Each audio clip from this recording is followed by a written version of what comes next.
What's up, everybody? What it do? What it do? What it do? Hola. Hello. Ladies and gentlemen, it's Taco Tuesday. You know what that means? It's that time. It's time. You are now experiencing distance nerding. Ladies and gentlemen, I'm Young Phil. That's Jamez 5000. And that's Jen. We're one fantastic car away from fighting Galactus. And we're here to nerd together. Yeah. That was fantastic. It was absolutely fantastic. We're talking. Oh, sorry, James. That's your line. Talking about anything pop culture news, movies, food, music, wrestling, comics, Comic-Cons, fantastic cars. Who knows? Whatever you're nerding out on, we want to talk about it. Of course, if you're currently watching on YouTube, hit that like button, that subscribe button. Really helps us out, guys. Listen on your favorite podcast app. Leave us a review. Remember, 5 stars helps us so much. Makes the algorithm think that we're actually, entertaining you guys. So, guys, follow us on Instagram, Facebook, Twitter, Twitch, Threads, Blue Sky, Discord, all at Distance Nerding. And, of course, if you would like to email us, you can send us an email as long as that email that you're writing to is distancenerding@aol.com. So what you're saying is you can email from wherever. Yes. It just has to go to distancenerding@aol.com. Correct. 100%. Using your AOL account. Yes. No, you don't AOL have chat. to use your AOL account or your Just AOL use your chat. AOL chat and then No. You can message us on AIM and it's fine. God, I just just showed how old we are. All right. Well, ladies and gentlemen, I remember before the internet. Before the internet times, right? Yeah. Well, ladies and gentlemen, let's jump into this. You have now stumbled onto the worst kept secret on all of the internet.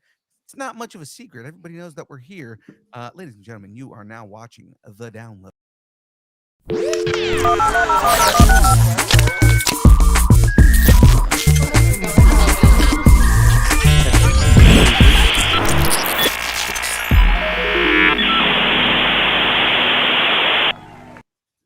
Well, that's right, ladies and gentlemen. We are here. So let's jump right into this. Oh, hello.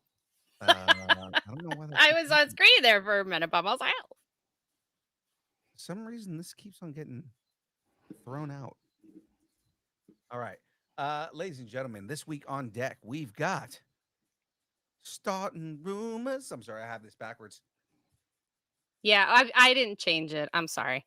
I changed the actual stuff on there, but I didn't actually change the thing. I apologize. That's my bad, everybody. I actually fixed that part. So we're actually starting this today with the Geek End update. Dave's here, and he's all about Meadowlark. That's right. And then we're going to get into some starting rumors. Stop the presses. Did Perry White drop some front page rumors? Oh, you know he did. And of course, we're ending the roundabout with the download. Kaijus, capes, and catastrophes. Just another Tuesday in the multiverse. That's right. But before we get into all of that, we've got to shout some people out. So, But first, let me get a shout out. That's right, ladies and gentlemen. Shout out to Dubby. That's right. Dubby's a brand of energy drinks created to help focus concentration, reaction time with no jitters or crash. Dubby contains no maltodextrin, no sugars, no fillers, no artificial colors or dyes. Find out more about Dubby at www.dubby.gg. Use the code NERDING10. Get 10% off your order. It's delicious, guys. Every flavor that they've come out with has been amazing. The day they come out with the pickle flavor, I am going to head for the hills. But Graveyard really wants that. He just wants it because he wants to torture you. Absolutely. But you know who else would drink that is Tater. I would. I love pickles. I hate pickles. Flavored things. I really don't like pickles. Well, ladies and gentlemen, let's get into this next part here. Jen, you've got some breaking news for us here, don't you? I do. Distance Nerding is part of the Geek Freaks Network for fans who live loud. Welcome to the mothership of fandoms, where your obsessions are celebrated, your takes are respected, and your geek flag flies high. Whether you're deep in the lore or just discovering your latest binge, Geek Freaks is the network that speaks your language. Podcasts that punch, ponder, and power up. Challenge accepted, where trivia turns into battle and nerd knowledge reigns. Fandom portals, step through and explore multiverse theory like a pro. Outlast podcast, strategy, survival, and stories that keep you guessing who's got next game, spotlighting tomorrow's creators and cult classics. Disney moms gone wrong. Parenting with pixie dust and a dash of chaos. Interviews and headlines, hot takes and big guests, no gatekeeping. Anime Plus, from manga breakdowns to behind the scenes scoops. Distance nerding, that's us, of course. The loud, proud, con crashing energy you didn't know you needed. Whether you're building Legos, debating casting choices, or still crying over that finale, we've got you. Geek Freaks Network. Your fandom, your community, your freaking people. Find out more at gfpods.com. That's right, ladies and gentlemen. I'm going to put that in the chat for all of you out there. Check out GF Pods, all the fun things that are going on around at Geek Freaks, guys. And, we've got articles coming out now. And then, we should have some videos coming soon. Some more videos coming soon. But we have daily shorts, but... Really, speaking of Geek Freaks, Thomas from Geek Freaks is going to be doing some SDCC coverage since it's SDCC week. He'll be down there covering some stuff. He might have a panel. I'm just throwing it out there. Nice. Congrats to him. That's a big deal. Well, ladies and gentlemen, let's move into the next portion here. It is now time to talk about what's happening this weekend because it's time for the Geekend Update.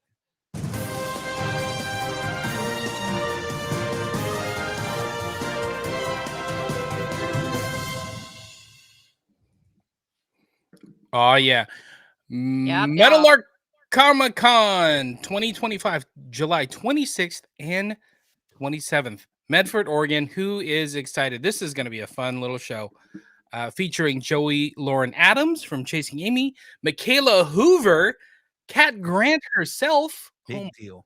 Very big deal. Yeah. She'll be here. Tom Choi, Liu Kang himself from Mortal Kombat, Dan Southworth from Power Rangers Time Force, Vic Chow from 24 and Grey's Anatomy and Golden Child and Ready Player One, and also the voice of Goro. Oh my gosh, from Mortal Kombat. It's going to be a big Mortal Kombat weekend. And then the amazing Chris Bartlett from Star Wars and The Mandalorian will be there, and he is awesome as well. So make sure you check out metalarkcomiccon.com or metalarkcomiccon.com /guests, and that'll get you all the who's going to be there and whatnot. Young Phil will be hosting some panels. It'll be great. I hope we have somebody who can tell us and get us even more excited for this show. That would be awesome. I know, man. That would be so good. Oh, well, you know what? Matter of fact, we do, ladies and gentlemen, from Colossus Girl Entertainment, the man who puts on Metal Arc himself. Ladies and gentlemen, please welcome back to the show. It's Dave Hayworth.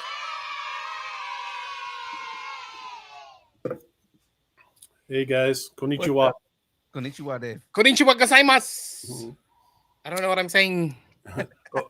Sotogake. Yeah, so hey, I just want to clarify something though. Because anytime someone makes a comment like this, I always have to say something when someone says, I'm surprised Metal Arc is competing with Comic-Con. Well, number one, we're not competing with San Diego. San Diego allows us to use Comic-Con. So, because, they control who uses it, right?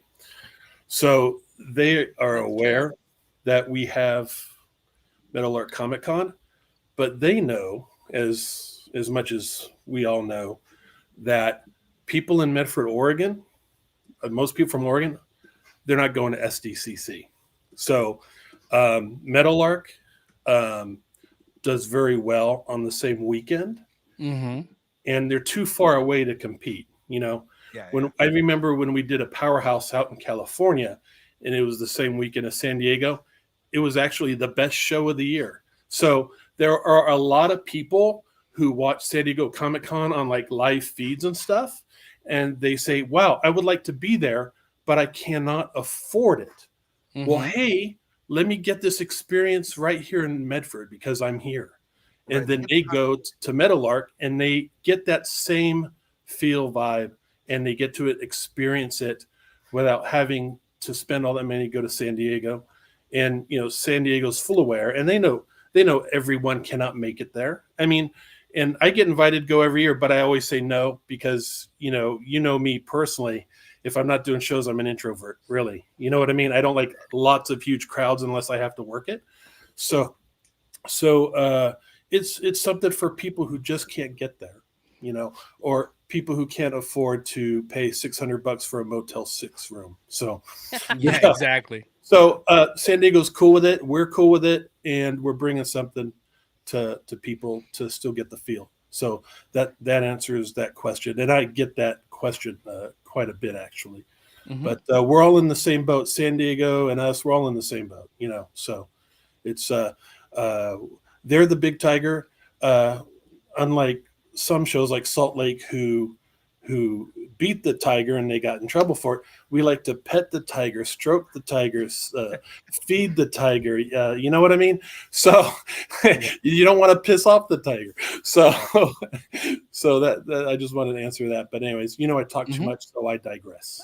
No, I was going to say, change tiger for cougar, and it's a totally different conversation.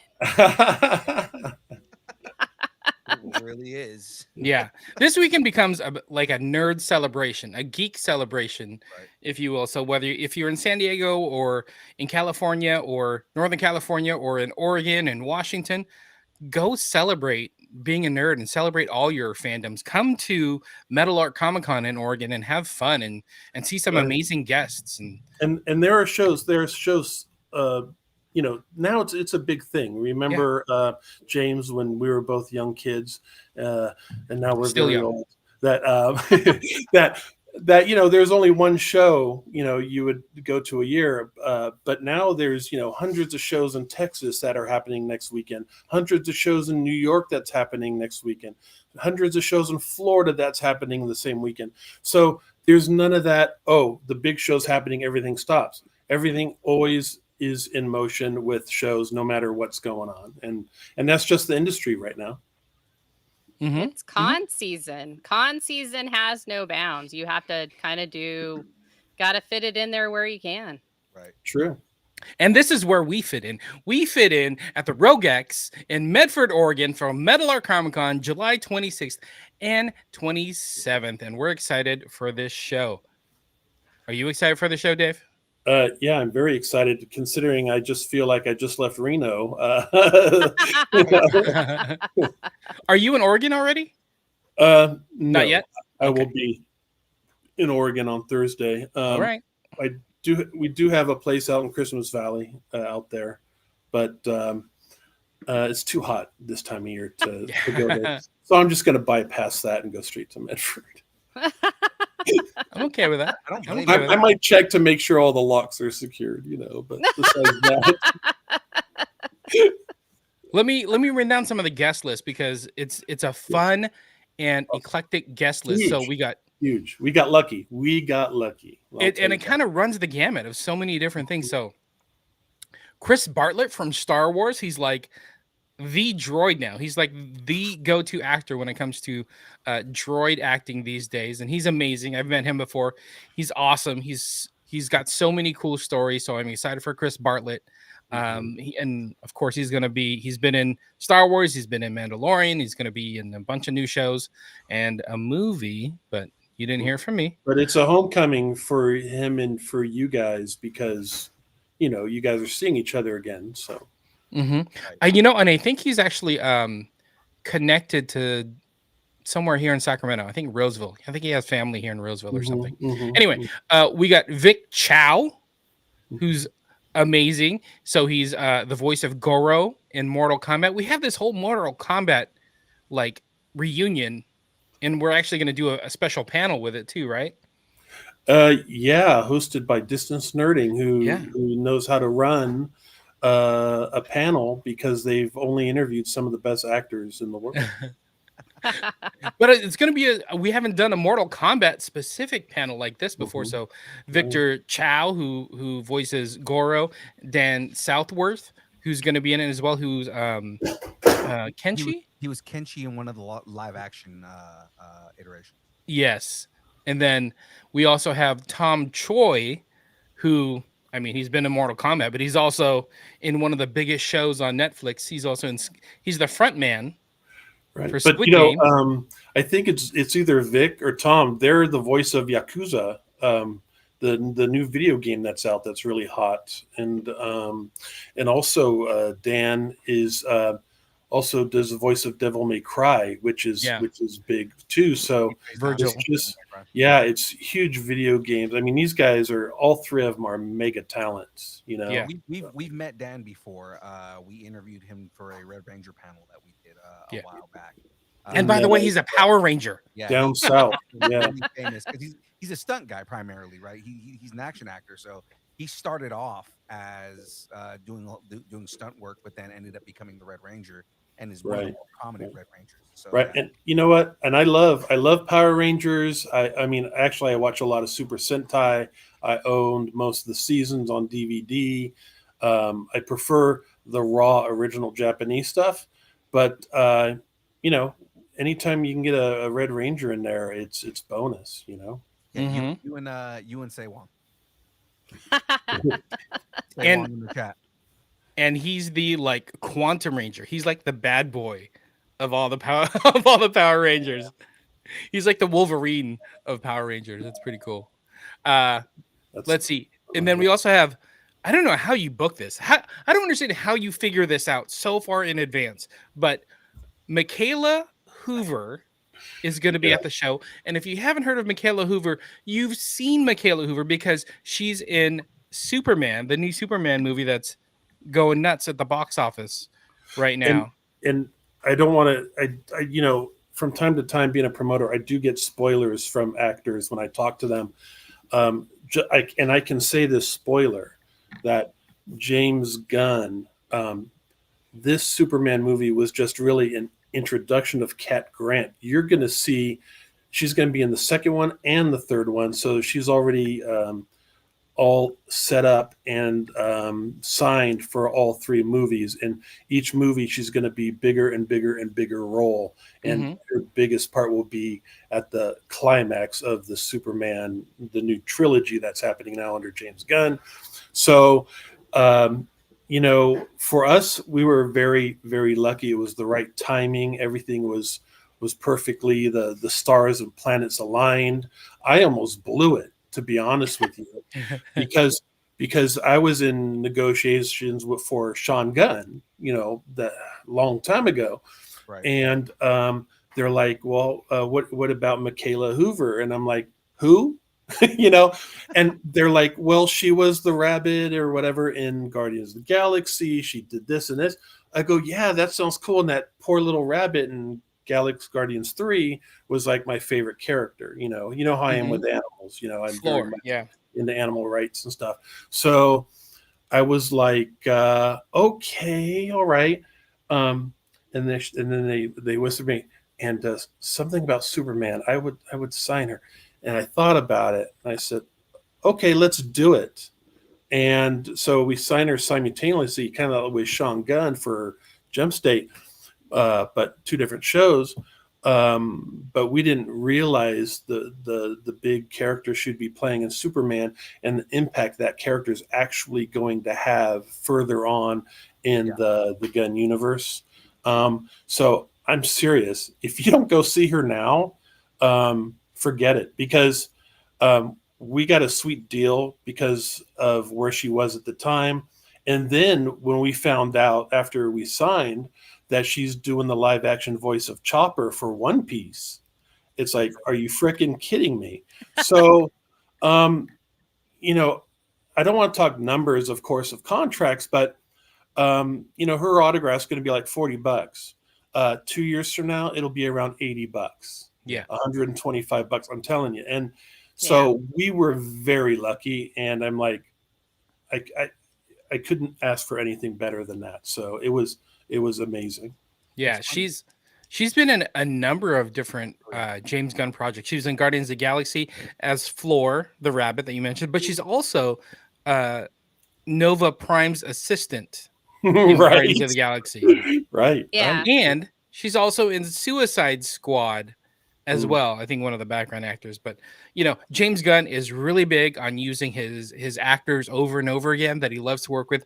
Obviously, he likes Michaela Hoover because she's been 4 different roles in her movies.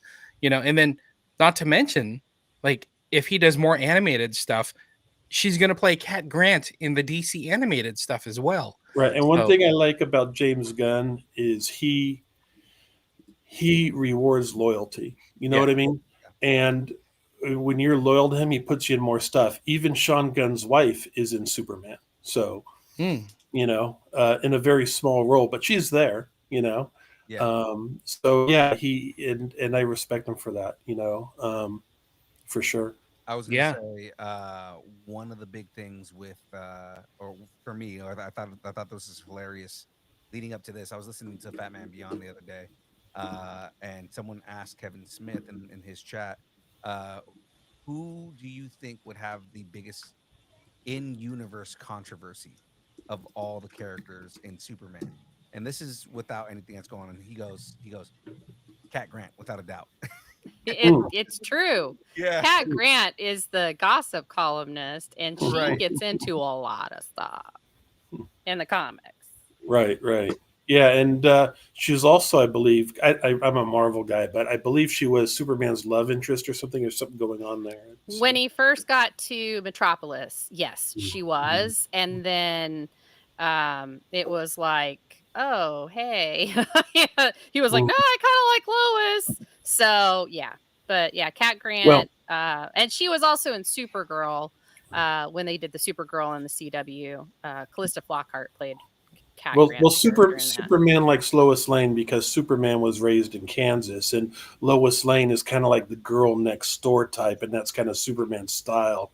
Cat Grant is more like a big city girl, all very beautiful and attractive, wearing tight clothes and very much about her lattes and things like that. You know what I mean? So, he's a gossip columnist. Yeah, so I like the way James Gunn really pays attention to the characters from the comic.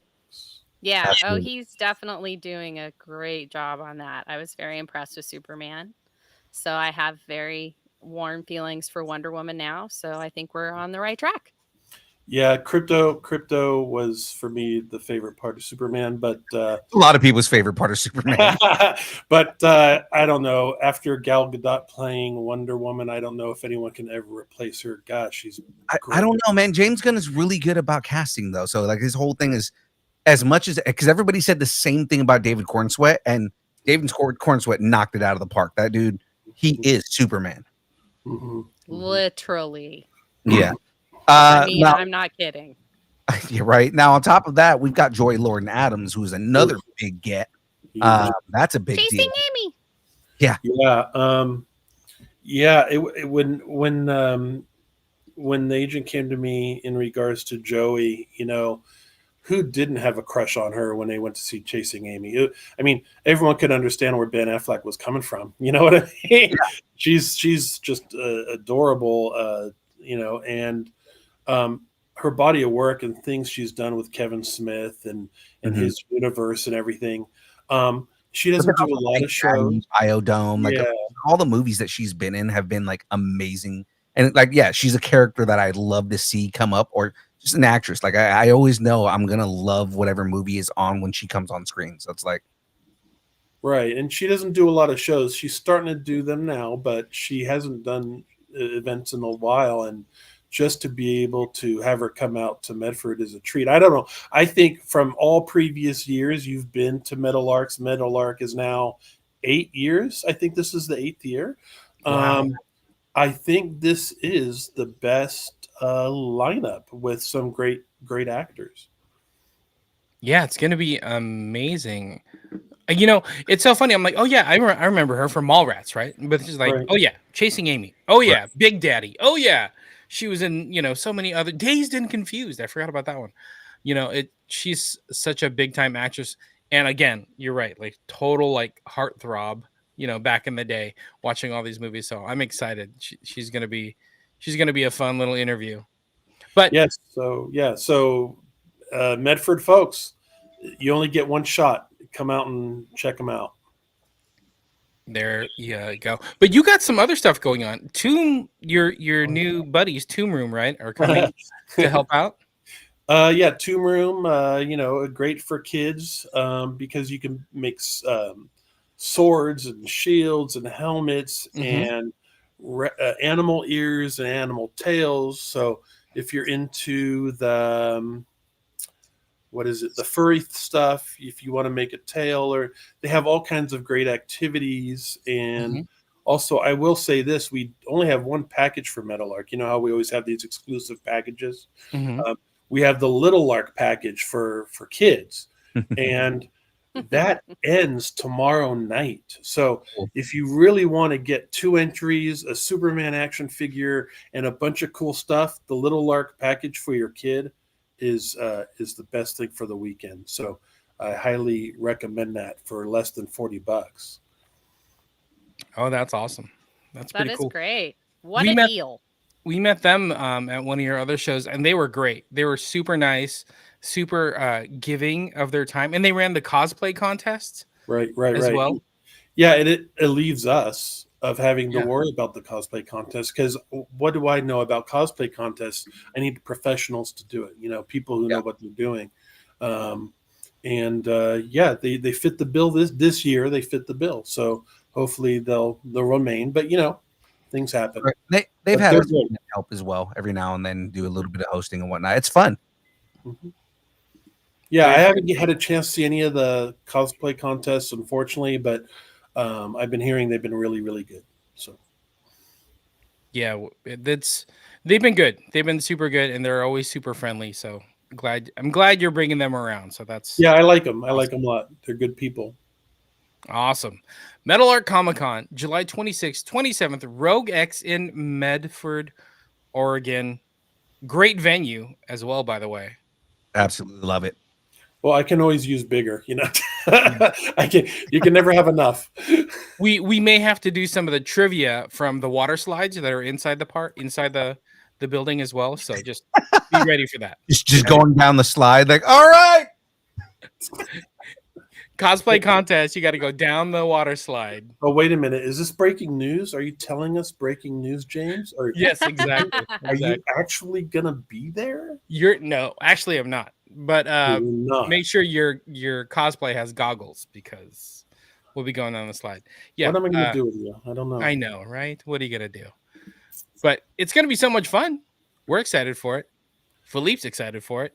Yeah, you know, I'm excited for Joey Adams, Michaela Hoover, Chris Bartlett, you know, all those guys, you know, the Mortal Kombat group, all those guys. It's going to be heck of fun. And I tell you what, if I'm driving down the street again, and if I see Phil with the actors at a taco truck, you know, and just he's last year. They had a lot of fun. A whole story last year with that taco truck. I mean, but yeah, they had a lot of fun, and it's funny because like everybody that comes with us now is like, "Are we going to the taco truck?" Like, come on.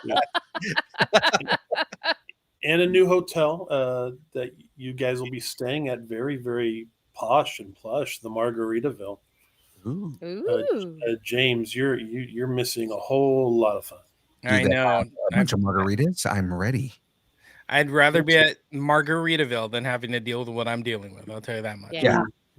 Well, I'll be thinking of you. You know, please do while you're drinking a margarita in a pool with Michaela Hoover.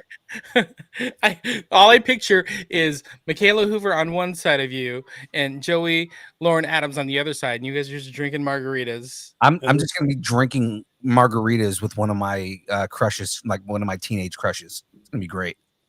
Yes, yeah, it'll be a lot of fun, and you know, and I know what both Phil and I will be thinking the same thing at that moment. So, what else do we have going on? I know there's always a ton of vendors. I know our buddies Kyber Cave, Van will be there. We'll be doing some trivia as well. I think we're working on some new questions, some new trivia questions, just in case people are memorizing our questions. You know what I was thinking about today? I was thinking about you guys today. I was thinking, what you guys should do is do an episode of Name That Tune, where you play music. And we do, right?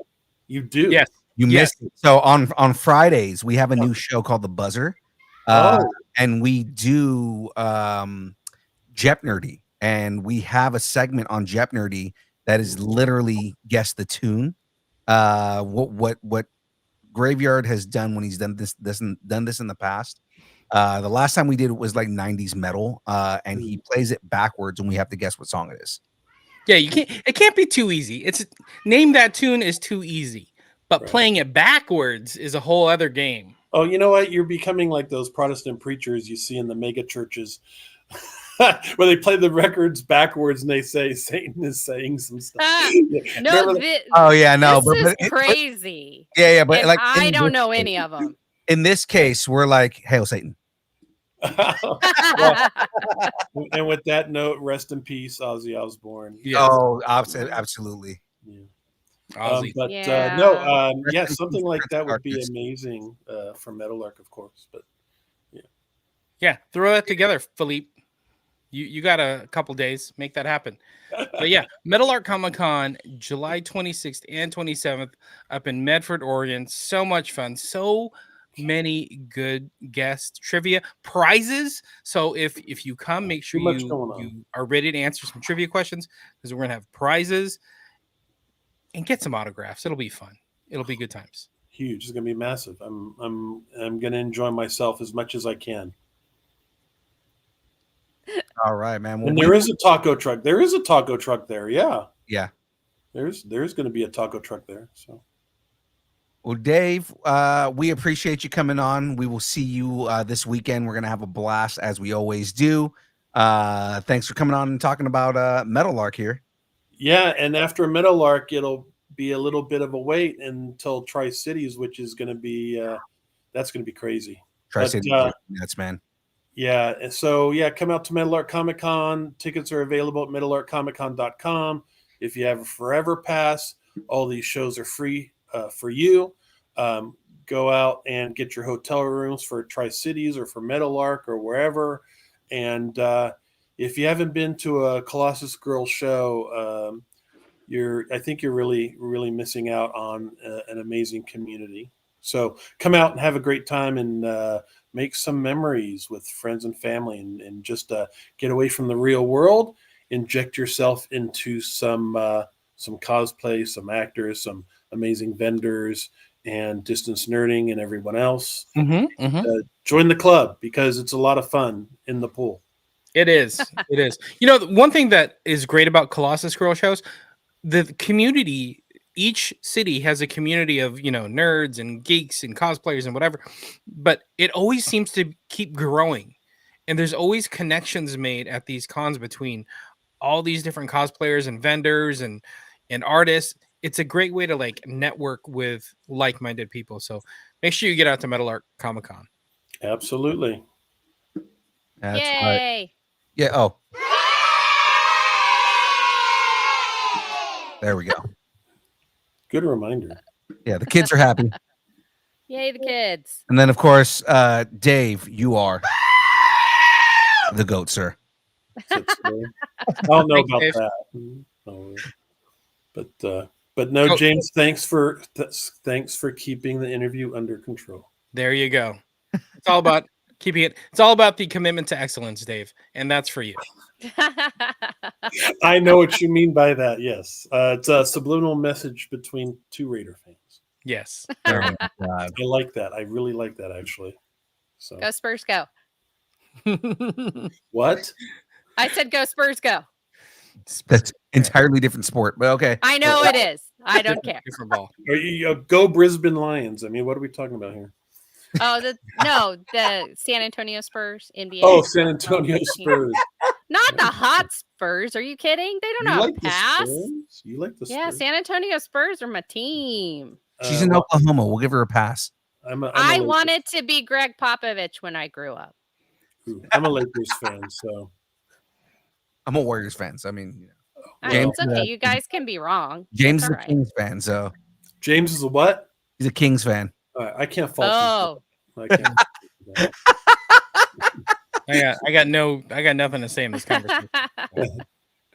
Last time I watched a Warriors game though was when Chris Mullen was playing. Oh Yes. my god! oh man. God, that was a while ago. And Sleepy Floyd. Remember Sleepy Floyd? Oh man! Oh, yeah. Sleepy Floyd. That's, God, was that's that a before Muggsy blast from the Bogues? past. I'm aging myself. I'm sorry. Yeah, was that before Muggsy Bogues? That Yeah. was before Muggsy. Yeah, Bogues. it was. Before, yeah. Yeah. Muggsy Bogues, man.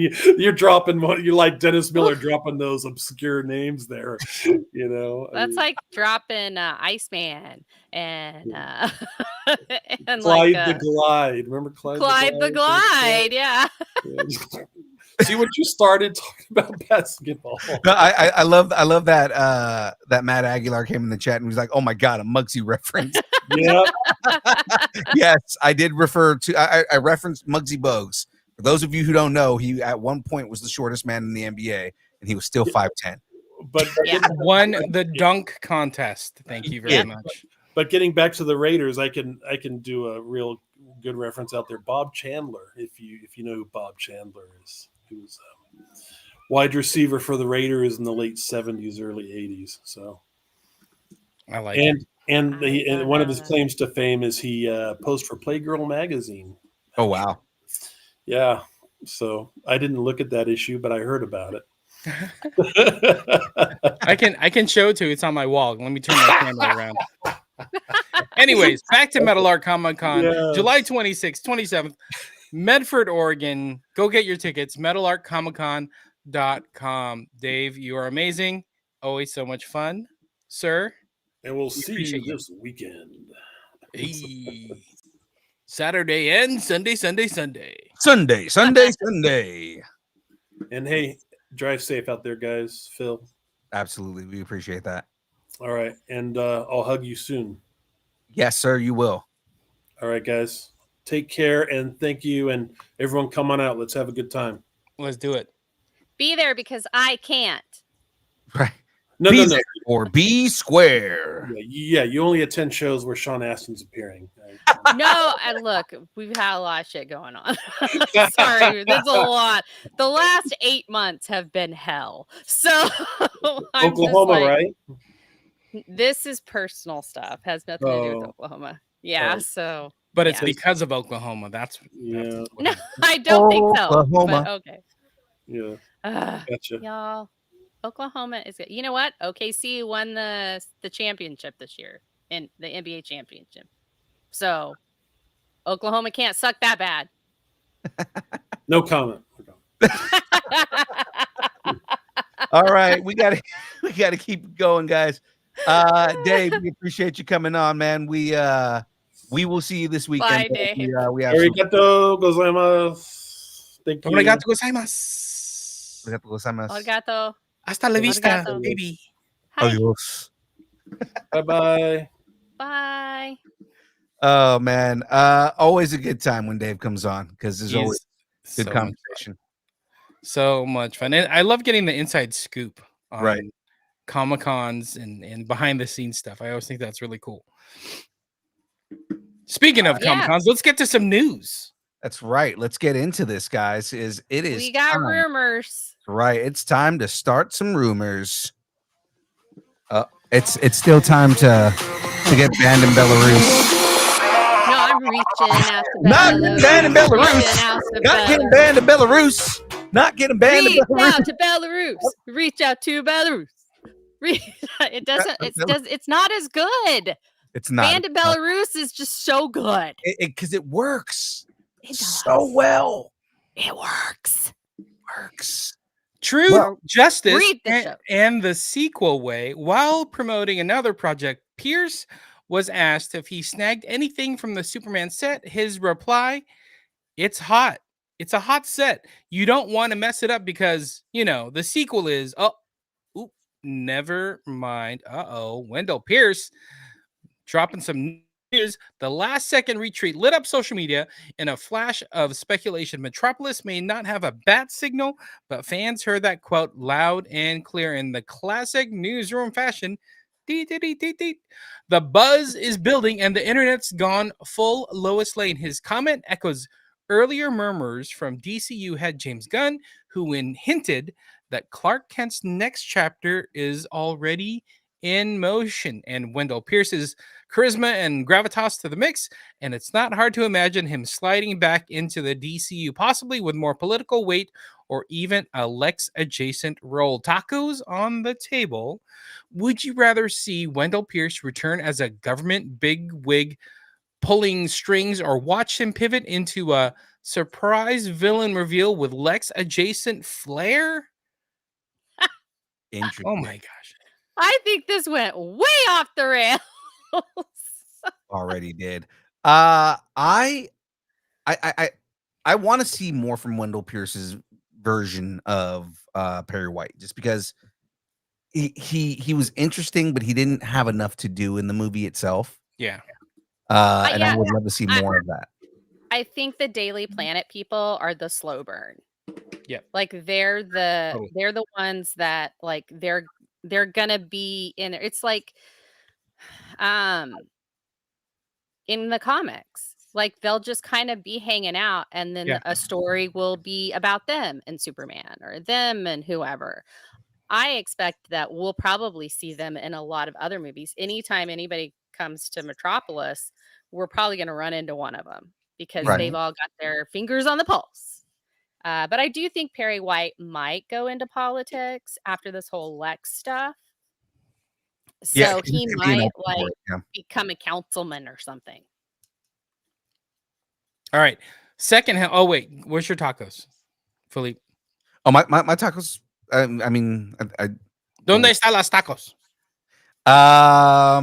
yeah, I mean, I do see him coming on and being more involved in the government and everything like that, especially after the events that kind of happened within Metropolis. Mm-hmm. Maybe he might think that he can pull some weight and help out in a way. So yeah, I see him coming on as more of a string puller. Awesome. So do you guys think, here's a second helping of tacos, should the sequel go globe-trotting or stay Metropolis bound? What would you rather see as far as the setting? I think I'd like to see more of the world. I mean, we've seen Metropolis. We've kind of seen how Clark is around Metropolis. I'd Mhm. like to see him in other places because we didn't even see him go anywhere else except Metropolis and really the Fortress of Solitude. Mm-hmm. Mm-hmm. I mean, And that because he does whatever I that mean, country was. we heard about him going there, but we never saw him go there. Oh, that's a good point. Good point. Yeah, so that had already happened when we got dropped into this world. So I do think that I'd like to see more globetrotting, and that would bring more. Maybe it'll bring more heroes into it. Maybe we'll get a little fire and ice. Yeah. And spoiler alert, Metropolis is going to be under construction for a long time. Besides the And big hole Clark's in the probably ground. gonna want to get scarce because apparently Michael Holt is grumpy right now. Yeah. So. All right, who has the next one here? Oh, that is me because globetrotting means Wonder Woman. The Mascara's getting a rewrite, and DC Studios is going bold. Anna Nogueira, the rising screenwriter behind Supergirl, Woman of Tomorrow, has officially been tapped to script the new Wonder Woman film for the DCU. Known for her cosmic grit and character-driven chaos, Nogueira's take is expected to steer Diana into fresh territory. I feel like I'm saying her last name wrong, but I'm going to keep going. Nogueira. You But got it. the Nogueira. lasso, Nogueira. Nogueira, yeah. Okay. But the lasso isn't the only thing changing hands. According to insider reports, DC Studios is actively searching for an unknown actress of Mediterranean descent to take on the role of Wonder Woman. The move aligns with Gunn's push for fresh faces and origin-accurate casting, aiming to ground Diana's mythos and her cultural roots while avoiding the A-list carousel. Gunn hasn't confirmed casting is underway, but he's made it clear Wonder Woman is a priority, and the studio wants a script that sings before the tiara gets fitted. With Nogueira's now scripting both Supergirl and Wonder Woman, she's quietly becoming the architect of DC's new trinity. Her Diana could be more warrior than diplomat, more myth than icon, and if the casting rumors hold, she'll be played by someone fans haven't met yet. I will know who she is. I like Tacos that. on the table. If DC casts a true unknown, will fans embrace a Diana who earns her legacy on screen rather than arriving with it? I so my tacos are on the table. I like the idea of casting new. I like the idea of casting an unknown because this is how you make someone famous. This is how you know, if especially with the way that Gunn casts, he is going to screen test the living shit out of whoever he picks to play Diana. And I feel like he is going to pick somebody who is absolutely going to in a good way, like, wreck this role. I mean, like, they are going to fucking knock it out of the park. You know what I mean? And Yeah. I think that this is again, I like the idea of Gunn not going for A-listers and going for, hey, let's get actors who can do the role. Yeah, James. I agree. I'm all for it. If James Gunn believes in her writing and likes her writing so much, where it's like, okay, she did amazing as Supergirl. We greenlit it. Let's give her Wonder Woman. I love her ideas. I think she's also part of Teen Titans, right? I think she's going to be part of the writing team for Teen Titans. But Yeah. I'm excited. Let's do it. Yeah. She did. And if you like Vampire Diaries, she was on Vampire Diaries as well. How about that? There you go. I'm all for Brazilian writers. There you go. So, I have thoughts. Oh, yeah. So, I'm glad that Anna's doing Wonder Woman. I think having a female voice the female heroes is a great idea because they're going to have a different perspective than males doing it. Even though Wonder Woman was created by a man, he was very progressive. And I'm all for the unknown casting because I do feel like with such a prestige role like Superman or Batman, or not so much Batman, but Superman and Wonder Woman, having someone that's not as well known actually is a boost for the movie because then you don't say like a long time ago, Sandra Bullock's name was like being, batted around for Wonder Woman when Joss Whedon was going to do it. And I was just like, this is horrible because all of Sandra Bullock's baggage comes to the Wonder Woman movie. Yeah, it'd be great. Yeah, she was marketable and a big name and everything, but her baggage would come as well with Wonder Woman and being like she's been like basically cut off from civilization. Having someone that nobody knows about is a much better and more accurate to the character. It's more accurate to the character. And I just think that's great. We were actually talking, my husband and I were talking about this on Sunday when we were driving. And I was like, I don't know who would play Wonder Woman. I mean, yeah, there are a few that I'm like, yeah, they might be good. They might be good. But I really feel like I want an unknown. I do. I said that. I was like, I want an unknown. I want someone who hasn't been around. Not very many people knew about Gal Gadot. She had a couple of things, but she really blossomed in the Wonder Woman role. And I think that an unknown or a younger, not as known actress could do a good job. I'm Right. sorry, female actor. I don't use the S's. We don't call them doctresses. We call them doctors. Oh, okay. I see what I was like, I'm lost for a second here. But my tacos are definitely on the table for this, for Yeah. Wonder Woman. That Anna Nogueira that's not a rumor. That's actually confirmed. James Gunn said it. And Yeah, right. I just put it in there because I was like, we got this. Let's do this. So, and then there's a second helping because we have a second helping. How will Nogueira's voice shape a Wonder Woman who is less tiara sparkle, more sword swinging soul. I'm all for this. My tacos are going on the table. I 100%. I want more of the Amazon warrior than I want of the princess diplomat. You know what I mean? Like I want to see her, and I want to see that new 52 version with the shield and the sword. As much as a lot of people didn't like the new 52 version, like that version, she was such a badass. Like I want that version of the character. Well, and George Perez did that. Right. He gave her a shield, a circle shield like Captain America, and a sword. He gave her both of those in the 80s. So it's not like this is a new concept. Right. But I did want to say I had a brainwave today, and I think James Gunn might be framing it to move towards Infinite Crisis and not like a Crisis on Infinite Worlds, like where Wonder Woman basically snaps Max Lord's head and or his neck. And maybe it's just because I want to see that, but I think it's a really strong story. I think it's a really strong strong place to move to. Be a really big allegory for my little brother annoys the shit out of me. So I'm I'm gonna snap his neck on screen. What haven't I done to Sean yet? Is Right. basically what it is. It's like, oh, have I killed my brother on screen yet? No, I'm gonna murder him on screen. Not in this way. So That's funny. All right, let's move on. Everybody got their tacos. Do you have any thoughts on anything? No, I agree. Tacos on the table. I hope they do somebody new. Though I will say, what's her name from Andor?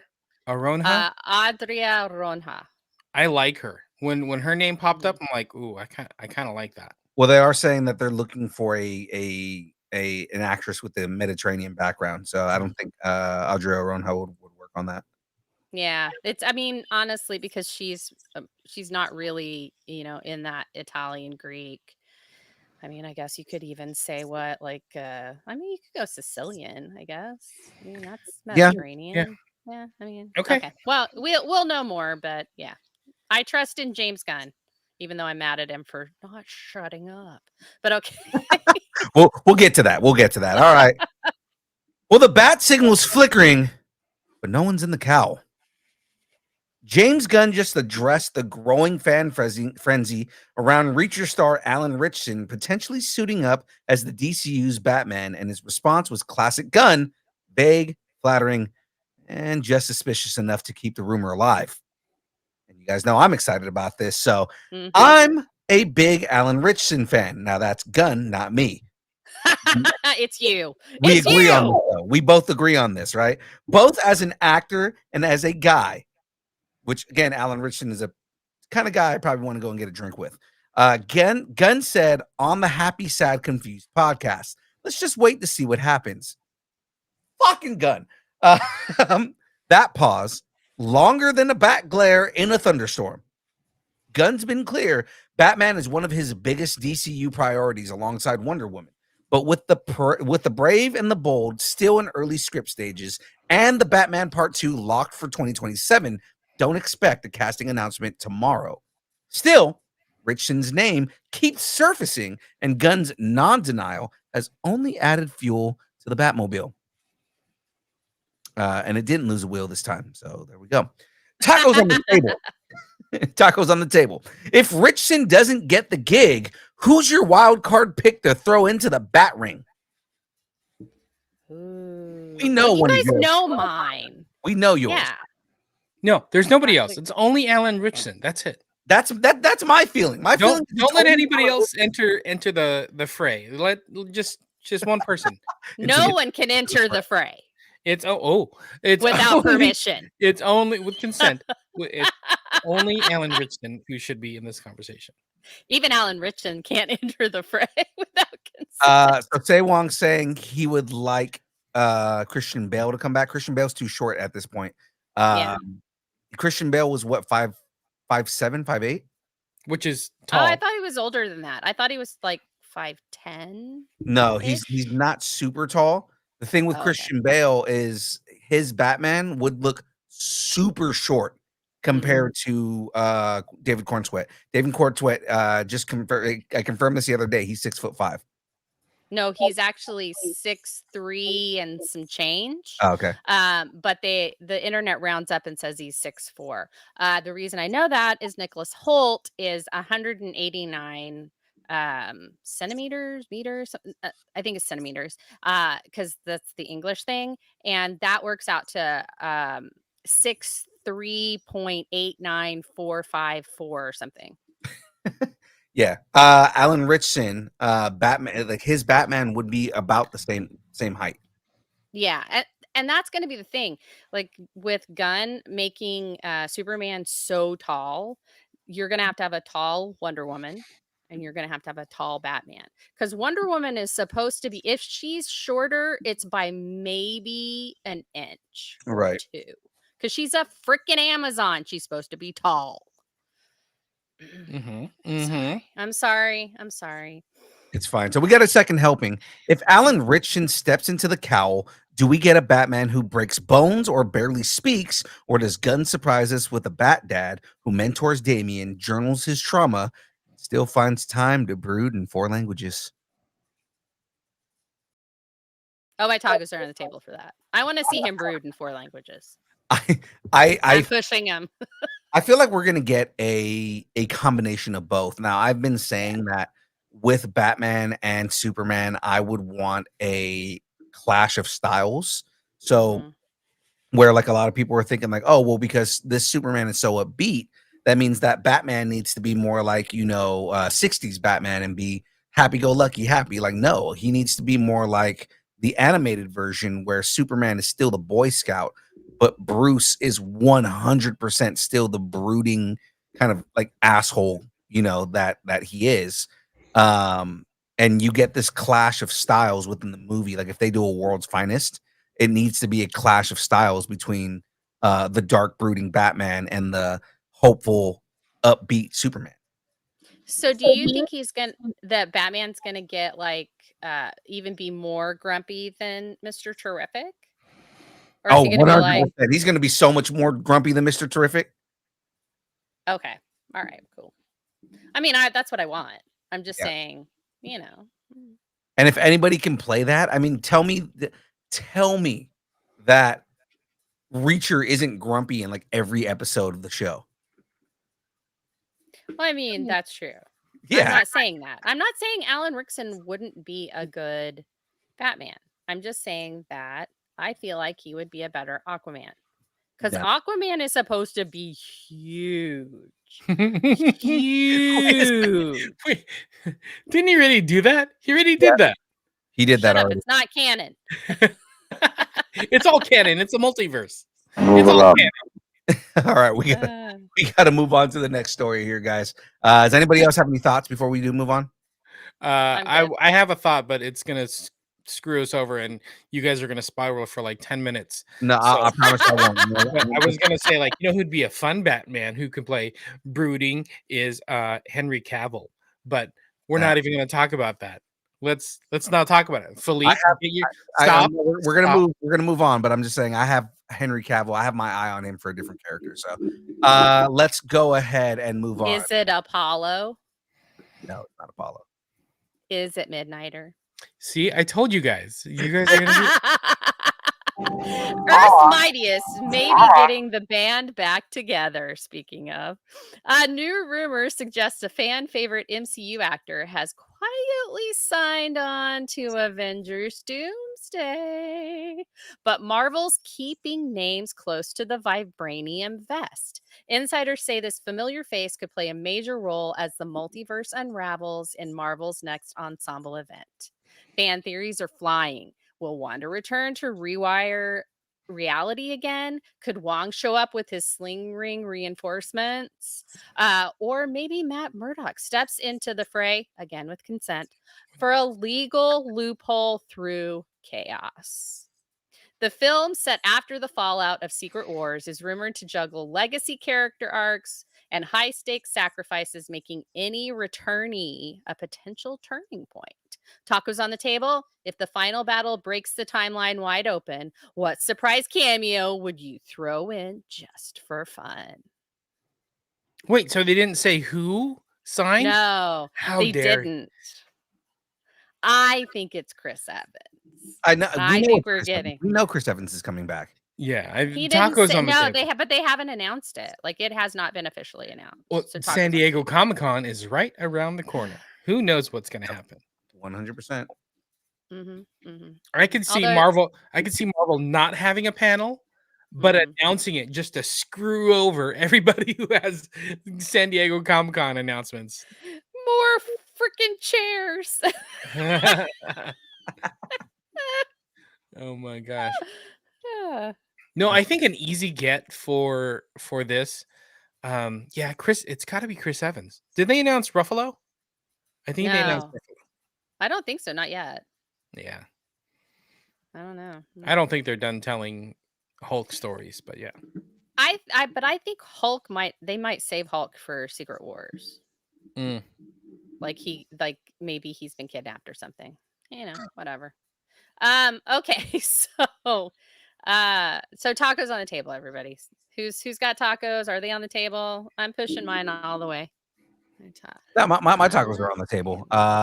Just because they're gonna get everybody. Everybody's coming back in one way or another. Just because this is if they're doing Secret Wars, they're going through the multiverse. We're gonna have every different version of every character at one given time. It's all gonna be in Act 3 in the finale. This is gonna be our end game scene where we had everybody that came in and your Avengers Assemble scene. This is what's it's gonna be. And I think we joke about it, but I think it's gonna end up being what we were saying. It's gonna be different teams of Avengers fighting each other. Yeah, I think so too. And then teams that are dysfunctional. Right. And I think one of those teams is going to be the original Avengers team. Not my team. Team Yes. The original Avengers? That'd be actually pretty cool. Yeah. I was thinking we might get Chris Evans back as Steve Rogers, not necessarily Captain America, but it's the man Steve Rogers. But he somehow wants to help, wants to fight, and he wants to lend some advice to people or inspire people. Because that's part of who Steve is. He's not just, this amazing fighter or something like that, but he inspires people. Yeah. And I mentioned before, one of them is going to be Captain Hydra because it does not make sense. Well, that's the opposite of inspiring people, but thank It you. is. No, but I'm saying one of the versions that we're going to get is going to be Captain Hydra. Oh, like multiple versions of.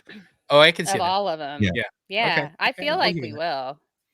Ooh, wouldn't it be great if they did Captain Hydra teams up with the Doctor Doom, and so we get the RDJ Chris Evans team up, but on the bad side? That was one of the things that came to my mind when we originally tried to predict what was going to happen in this movie. Absolutely. Okay, so we do have a second helping. Okay. Wait, James, did you say if your tacos are on the table? Yeah, I throw them down under normal Steve Rogers, but not like scrawny, not scrawny Steve Rogers. Not little guy. Full on proteined out, Steve Rogers, but not scrawny little guy. Like the Dorito. Steve Rogers, the Dorito. No, he is. Exactly. That's the Dorito. Yeah. Or maybe old man Steve Rogers. Old man Steve Rogers. That's it. Old man Steve comes in. Yeah, there you go. That's my bet. Old man. Him and Isaiah Bradley, and they're just walking around. They're like, "I'm too old for this shit," and that's all they do the whole movie. That's what I want to see. All right, second helping. Which underused Phase 4 character deserves redemption in Doomsday? Underused. You know who I'm gonna say. You know who I'm gonna say? They're on Earth, but they're not from Earth. But Valkyrie. Valkyrie? Like King Valkyrie? Valkyrie? Yeah. Oh, yeah, I think they need to step up and be part of this because, dude, you're a superhero just waiting to happen. You're trying to protect a village of people. How about protecting a bit of the world? You know who one of my underrated, underused, set of characters that would like I would fangirl if they showed up on screen, and it would be like a short moment just to mess with Thor. If you see the Eternals, this show is gonna. The Warriors 3. That would be amazing. But you Because they can't do got it because Ray Stevenson. yeah. But also, I mean, if anything, Lady Sif, because we eternally got robbed of Lady Sif. And she was originally supposed to be in Ragnarok, and it all got Mhm. cut out. So yeah, no, I just like at least Lady Sif coming in and just wrecking shop. Okay, so of course I want Wong and Madison. I figured that. I figured you were gonna do one. But no, here's somebody that I think would be really cool and does deserve redemption in Doomsday. I really feel like She-Hulk. Oh yeah. I think the plan is to have her come in already though. Okay, well, I mean, because I was like She-Hulk, I feel like She-Hulk, and just because the TV show wasn't for everybody, it doesn't mean that she doesn't deserve to continue. Right. Her or like America Chavez. I would love America Chavez. That would be great. Or Wanda from the Other Earth. That would You be a know, great America thing. Chavez was at the Fantastic Four premiere She was. yesterday, so they still got her around. Yep. All right, let's move on because we're doing that. But everybody got their tacos. We're all tacoed Yeah. out. No, we're not tacoed out. I'm never tacoed out. That's not a thing. Marvel's keeping him around until he's 90. He's gonna keep playing this character until he's 90. A fresh scoop suggests Hugh Jackman's Wolverine could be woven into the MCU's post-Secret Wars future, not just as a nostalgia cameo, but as a pivotal legacy thread. Whether that means slashing into Avengers Doomsday, mentoring new mutants across timelines, or ghosting through fractured realities as a cosmic wildcard, Logan's story might be far from over. Insiders are teasing roles that range from old man multiverse guide to timeline tethered warrior, with some even whispering watcher level wisdom and wariness. His dynamic with Deadpool proves Jackman still got the bite, and now Marvel might build on that chemistry, keeping Logan in play as mutant connective tissue for years to come. Think Elder Wolverine helping new X-Men navigate chaos, or silently shaping mutant politics from the shadows. If Deadpool and Wolverine is a send-off, it's the loudest goodbye ever. If it's a reintroduction, possibilities are wild. So, guys, tacos on the table. If Marvel keeps Jackman post Secret Wars, how should he be? Huge Jackman. Huge jacked man. He is a Jack man. You know, my tacos are off the table. I don't think they're going to keep him. I think this is going to be a last hurrah, or it's going to be maybe one or two more Deadpool movies, and that's it. Mhm. I don't think he's got 5-6 projects in his future. I think he's got like 2, maybe 3. There's a rumor that he might like go all watcher. Yeah. Got it. I feel like that. I'm like, no, fuck you. That's not gonna happen. Can you imagine? All right, I'm sorry. That was just I got a big kick out of reading that. I was like, what the hell? Young Phil, what do you think? I 100% think that I think he's gonna pass the torch, and I don't think that he's gonna continue going on. I mean, the reason he quit Wolverine in the first place is because he didn't want to have to continue to upkeep the maintenance on that fucking amazing body, the physique that he has. He didn't want to have to upkeep that for. I mean, he's in his 50s. He's getting closer to his 60s. Yeah. Aren't we all? Okay, so sorry, I just had like a turn. All right. No, I agree with you guys though. I don't think he's gonna do it till he's 90. I mean, they're gonna be wheeling him out. But I wouldn't mind seeing him take on more of a mentor role. I mean, there is a a storyline where he is like an older teacher and he doesn't really do the heroing anymore, but he teaches heroes. That might be something fun that he just kind of comes around and does. But yeah, but my my tacos are on the table. I'd like to see him after Secret Wars. I do love him as Wolverine, but I don't know if we'll get him after that anyway. Mhm. That was just verbal diarrhea. I apologize. Let's move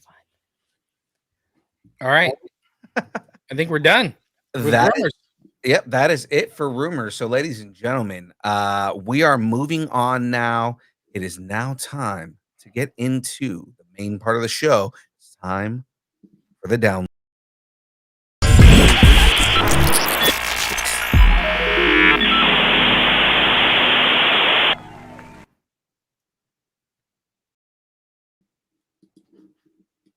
Okay.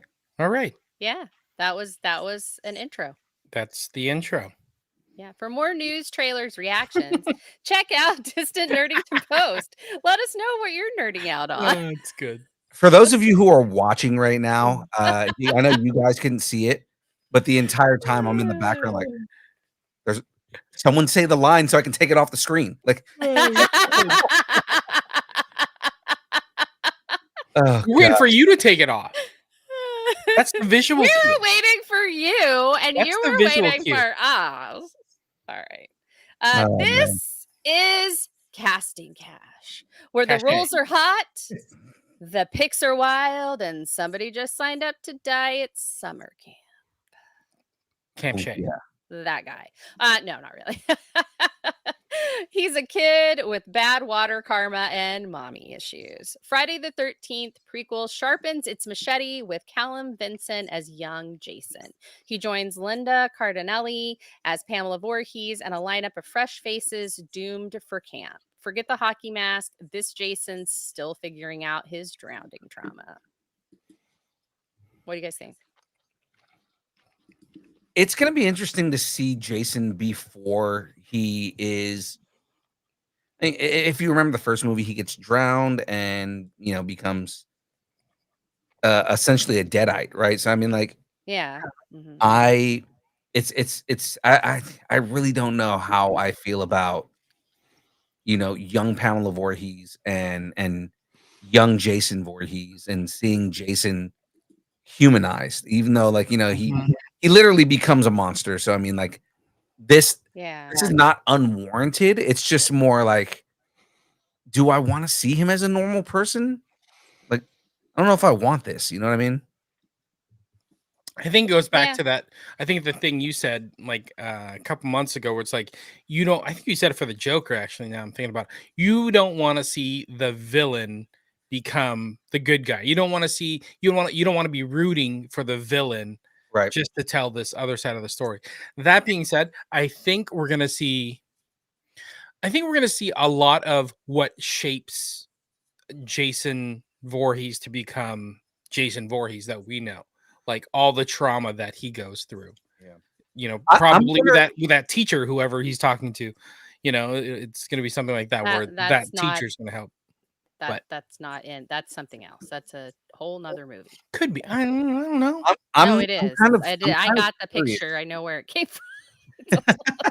I'm kind of curious on so Pamela goes crazy. Spoilers for a 50-year-old movie, right? But like, Pamela goes crazy because her precious son drowned while camp counselors were banging each other. And, she goes on this crazy killing spree because it happens in wet, hot American summer. Yeah. But the thing is where I wonder is a lot of times those kind of like helicopter moms can also be really abusive.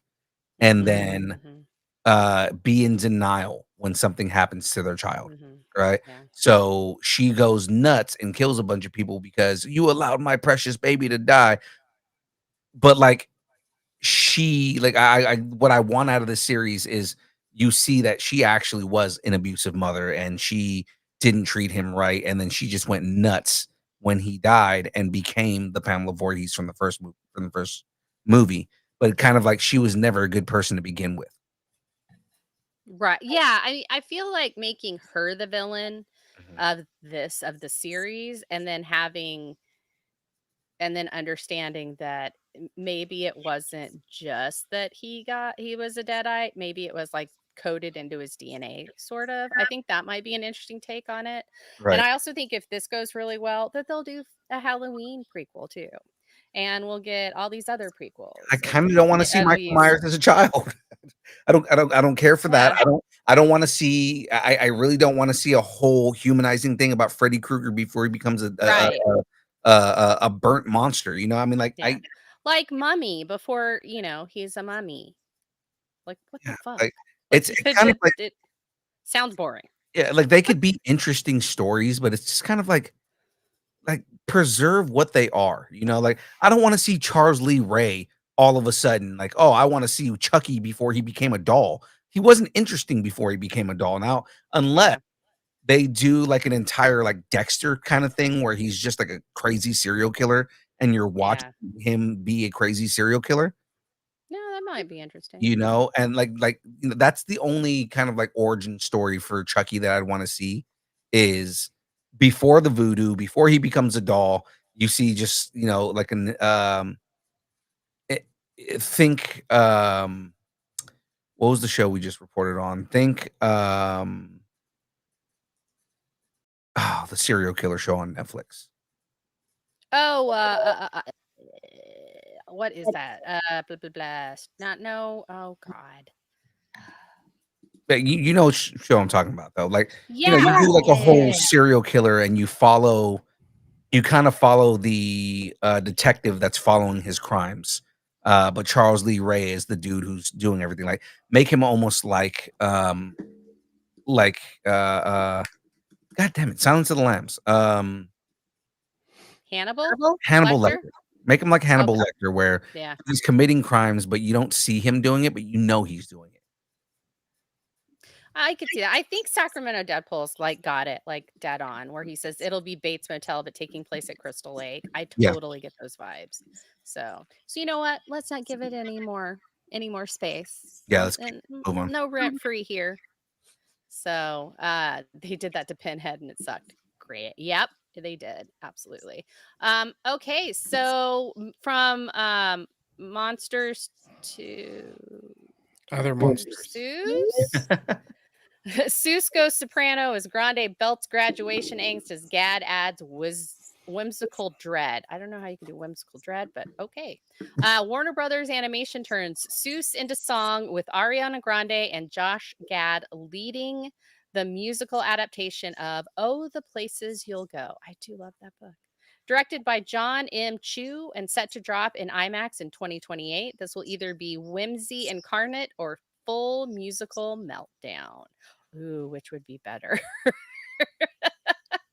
Which would be better? I'm kind of wanting full musical meltdown.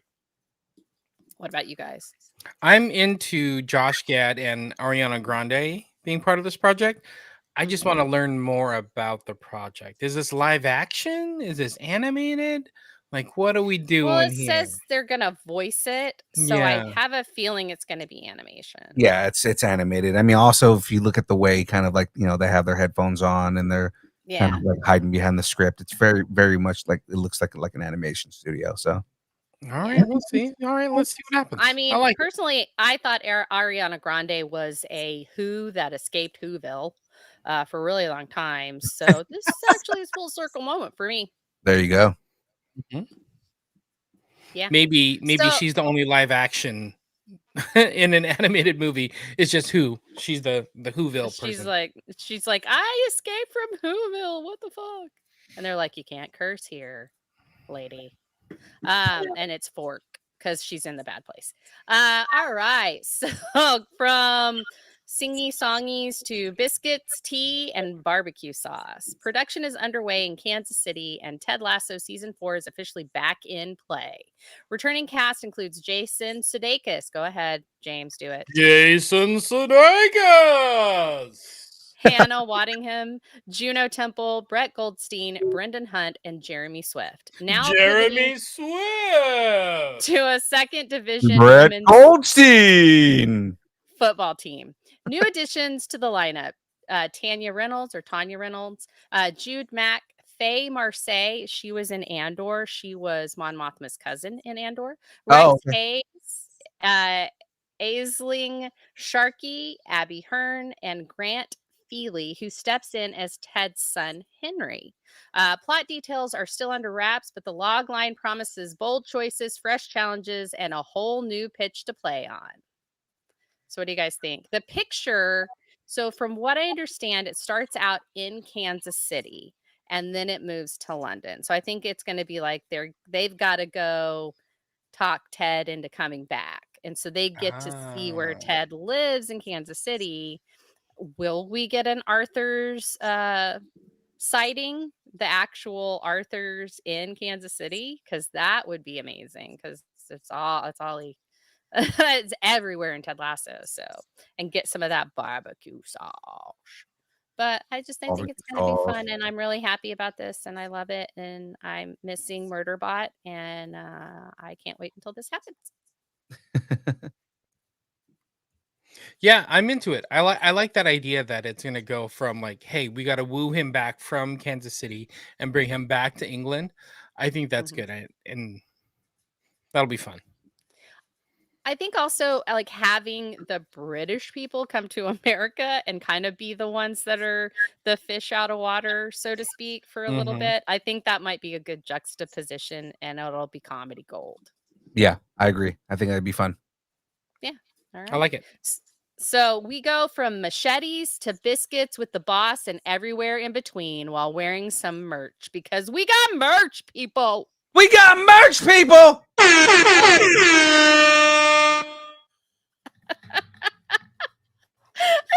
You saw nothing. You didn't see anything. Loud. You guys are loud. Oh man. Well, let's move into the first story we got here. I'm kind of excited about this because I love Judge Dredd, and I don't know about you guys, but yeah, it's great. I am the law. And the laugh track.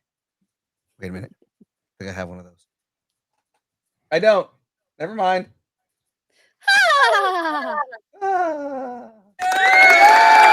That's close as I got. All right. Taika Waititi and Drew Pierce are rebooting Judge Dredd with a satirical spin that could turn Mega City 1 into Mega Comedy 1. I could have delivered that better. Expect brutal justice with a wink and maybe Carl Urban lurking in the shadows. Last I heard, they are courting Carl Urban to come back, so we'll see. Justice will be served. Justice will be served. I am the law. Satirically. Stay tuned for Taika's take on law, order, and one-liners. I'm interested in this. I like what they did to vampires with what we do in the shadows. Right. And if they go in that kind of vein, I think that might actually be interesting to have like Judge Dredd is this badass, and then he's got like his sidekick judge that's like this can't do anything right and is like the nephew of somebody, so it's like total nepo. And yeah, I could totally see that. Taika's and have Carl Urban play Dredd. So Taika's announcement said that he wants to go in the vein of Dredd, though. So I don't know. Yeah. Like, as much as everybody wants it to be satirical because it's Drew Pierce and Taika Waititi, they have both said they liked the Dredd and wish that it had a sequel, and it never got it, and they want to kind of go off of that. So yeah. So it's going to be interesting to see if they go satirical or if they fully go in and say we want to expand the world that Carl Urban's Dredd did. Yeah. Either way, I think I would like to see more humor in it, because the comic did actually have some humor in it. It was balanced, and so it was satire on on fascism, and that what better way to what better property to reboot right now? Exactly. All right. I think I've got this one, James. Shin Godzilla might come back, and honestly, humanity had it coming. Toho's Oscar-winning kaiju epic is stomping back by 2026 with director Takahashi Yamazaki teasing bigger budgets and even bigger destruction. Bonus bite, Shin Godzilla might evolve again. 2 Godzillas, 1 cinematic rampage. All right. Double the kaiju, double the existential dread. 2026 might be the year theaters need hazard pay. Is this like the kaiju version of Two Girls, One Cup? It is now because you said it. It's trying to just squeeze by that, but nope, you had to pause and throw it in there. This is all just in the vein of hot kaiju summer. It is hot Kaiju kaiju. summer. Yeah, and Shin Godzilla like evolving again. What's up with that? What is I he, some learned kind- what What's Shin up with means. that? What's Shin mean? New Oh. Godzilla. Oh, you hyped that up way too much. You want to know where I learned it from? Pokemon, because Godzilla is just a big Pokemon. No, she Sumo. 100% learned that from Sumo. Sumo, because there's a new Yokozuna, Onasato, and they call him Shin Yokozuna. It also can mean God. It's the context. Japanese is a context language. All right. Well, let's continue on here. Another story that I'm excited about here. I don't want to give that joke too much breath. Captain Planet, meaning mine. Captain Planet gets the prestige glow up. Netflix. Wait a minute. Netflix. Why is the soundboard so far away? There you go. Is assembling the Planeteers for a live-action series with Leonardo DiCaprio and Greg Berlanti producing. Tara Hernandez is writing, so expect eco-drama, but with heart, wind, fire, and a whole lot of irony. Your powers combined just summoned a Netflix reboot. Here's hoping Heart gets a character arc. I know nothing about Captain Planet.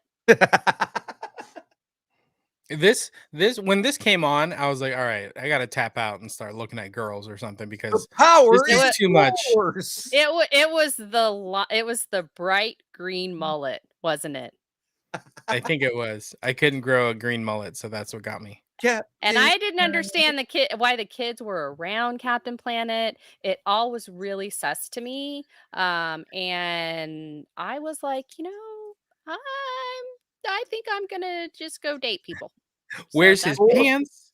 If he flies around the planet, how come he doesn't wear pants? Mhm. It's How Your does his power hair? combined, I am Captain Planet. Yeah. too much, too Are much. they gonna get Don Cheadle to do it? Oh, I hope they do. That would be so good. he needs a cameo. He definitely needs a cameo. that would Definitely. be If they don't amazing. have Don Cheadle in it for some kind of reference to the fact that he played Captain Planet on Funny or Die. Yeah, no, they're that- failing. yeah. They are failing so hard. Yeah. Okay, I'm gonna keep it going. We got some Invincible news. Mark hasn't even started screwing up season 4 yet, but Prime Video locks in Invincible season 5 before season 4 even starts. Oh my god. Matthew Rhys joins the voice cast, and fans suspect he's voicing Thrag, the Viltrumite villain with a mustache and a superiority complex. Don't they all have mustaches? And Season- superiority complexes. Matthew, Yes. yeah. Yes. Even Season women. Yes, exactly. Season 5 is locked in, and Mark hasn't even ruined season 4 yet. Reese enters the chat. Let the mustache menace begin. Oh, yeah. I was all about alliteration this week, guys. Sorry. No, it's good. I went a little too far with that one. Yeah, I am so upset at Mark. I am so angry at Mark. You want a shin mark? You need a new mark? I mean, they did that last season. They literally had like 17 marks. Spoiler alert. I am so angry because this boy does not learn. Oh no, he doesn't. Look, he needs to watch the Superman movie because Superman got the things out of the way. Mark destroys cities, just all la la la la la la. Let me destroy cities. Oh, let me collapse this mountain. Let me create eco disasters. That's what Mark does. And yet he is in love with Adam Eve, who is all about eco. I don't get it. I don't understand it. I want to slap him. a Thing lot. is, Mark's not intentionally destroying things. He's just He's stupid. he kind of gets slapped around a lot He's stupid. because he fights a lot of people who are way stronger than him, and he just gets wrecked. Mm-hmm. He gets wrecked a lot. I mean, seriously. Look, it at this point, it's like superhero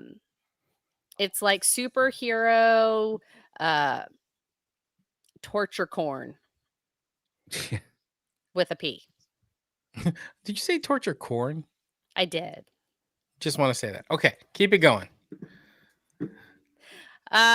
She's got trauma, a spaceship, and a birthday to ruin. Millie Alcock's Kara Zor-El isn't here to smile politely and serve cats from trees. That's totally different than saving cats from trees. Raised on a dying rock, haunted by trauma, and now sipping a blue slushie in a trench coat. She's the DCU's answer to what if your burnout had superpowers? James Gunn calls Supergirl Woman of Tomorrow way more rock and roll. And this Kara's got cosmic baggage, a super dog, and zero patience for Earth's nonsense. She's not just edgy, she's existential. Trench coated, overwhelmed, and kind of done with humanity. Supergirl is one of us, sorta? What do you guys think? I love the poster. Oh yeah. So just talking about the poster. Yeah, I think it's Yeah. fun. I love it. It's a good play on the Superman. And go ahead. I was gonna say I think it's great, especially after like the kind of the cameo that she has in the movie. And then further getting more kind of like stuff like this, like we're seeing kind of just how she is. I got into an argument with somebody on Threads the other day about what version of Kara they're gonna do because I guess they had never read Woman of Tomorrow, but I was saying you should read it. It's amazing. they definitely need to read it. But I was talking about like depending on the version that they go with. If they're going with the version from Woman of Tomorrow, I mean everything she did made sense in the movie. Like it's she had one team, but it all made sense. Yeah. But I mean other versions of Kara have because they were saying like, well, how did she get away from Superman and all this other stuff if they were the last people and how does she remember? I'm like, well, there are versions of her that were like she lived in the colony off planet. There's a version where they both left at the same time and the warp thing that they went through, Kara ended up getting there later than Clark, and Clark, she basically got trapped. So, there's different versions, but I mean, technically, she is supposed to be older than Cal, but circumstances made it to where she didn't age. So, yeah, because she was in stasis. But yeah, right. So I think she's gonna be a super millennial. I think she's going to be a millennial. She's going to be that, like, I'm out to just kind of, and she does have a lot of trauma. And let's face it, some people, they go to alcohol. Is she going to be a millennial or Gen Z? I think she's going to be millennial. I think maybe Gen Z. Yeah, she could be. I mean, definitely, I'm all for Kara Core, but, yeah, she's got a lot of trauma. And I think that's what they're doing. I do think that how she started at the end of Superman and how she finishes Supergirl it'll be an arc, a very memorable arc, because if they're basing it off of Woman of Tomorrow, and I know they were talking about doing that, so I think they are, that she's going to go through quite a transformation during the movie. And so yeah. All right. But I loved her like attitude towards Clark. It's like she's like, you don't even need me anymore. It's like she has no purpose. She knew exactly what she was supposed to do, and then she couldn't do it. And now Clark's all on his own, and he's not doing what he's supposed to do. So, which I mean, that's what it should be with Woman of Tomorrow. So yeah, absolutely. So, all right, okay. Over to some Fantastic Four news. Fantastic Four gets. Are we skipping a story? Yeah, are we Oh! not going to do the Peacemaker story? Oh, sorry. I scrolled down too far. My bad. Yeah. One man, one pocket universe, zero boundaries. James Gunn confirms Peacemaker season 2 will revolve around pocket universes, alternate realities first introduced in his Superman film. But don't expect a multiverse mashup. Gunn calls it a high concept story focused on Chris Smith's relationship with one other world. Think less No Way Home, more Philip Roth with tidy whities and explosives. The trailer teases a Peacemaker doppelganger and reality hopping chaos, all premiering August 21st on Max. If there's a universe where Peacemaker doesn't say something wildly inappropriate, have we found it yet? Nope. Probably not. I actually haven't. I'm gonna binge watch it. I haven't done it yet, It's and so I said good. I would before the season 2 starts. So I'm gonna do that. I Yep. love that the picture on the wall in the middle is White Dragon, his dad. That's actually I found that it's a set photo. Oh man.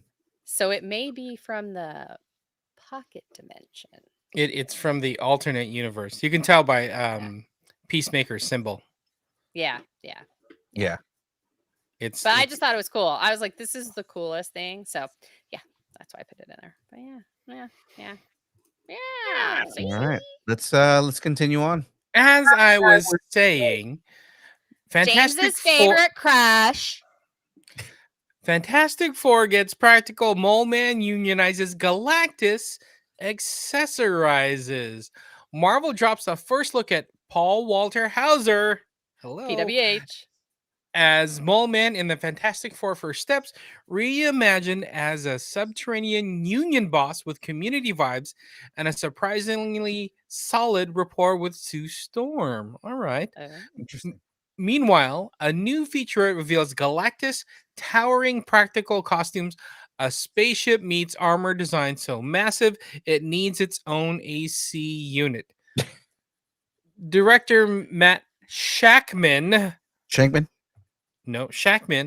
Retro futuristic vision is all about tactile chaos, cosmic scale, and villains who come with both emotional depth and heat management systems. Marvel's first family is back with costumes back from the cleaners, Galactus looming, and Mole Man unionizing kaijus like it's hot kaiju summer. SPF 1000 recommended. Oh yeah. I love that. I love that his goggles are very classic Mole Man. Mm-hmm. Yeah. Also with kind of a nod to the Incredibles too, as well. Yeah, kind of. What was his name? The Underminer. The Undertaker. No, I'm the Underminer. Underminer. That's it. Yeah. I loved it. But yeah, I love this, and I still don't know who the hell that guy is. So I guess I'll know when I go see Fantastic Four. But yeah, I think this is cool. I think it's going to be fun. Well, we've got some Fantastic Four stuff probably coming next. You've got to watch Cobra Kai. I'm telling you, so that way you can see Paul Walter Hauser. Yeah, he's funny. Yeah. Did you guys watch the premiere? It was on Disney Plus.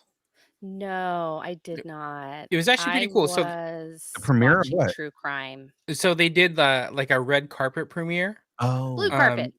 Yeah, but it was blue.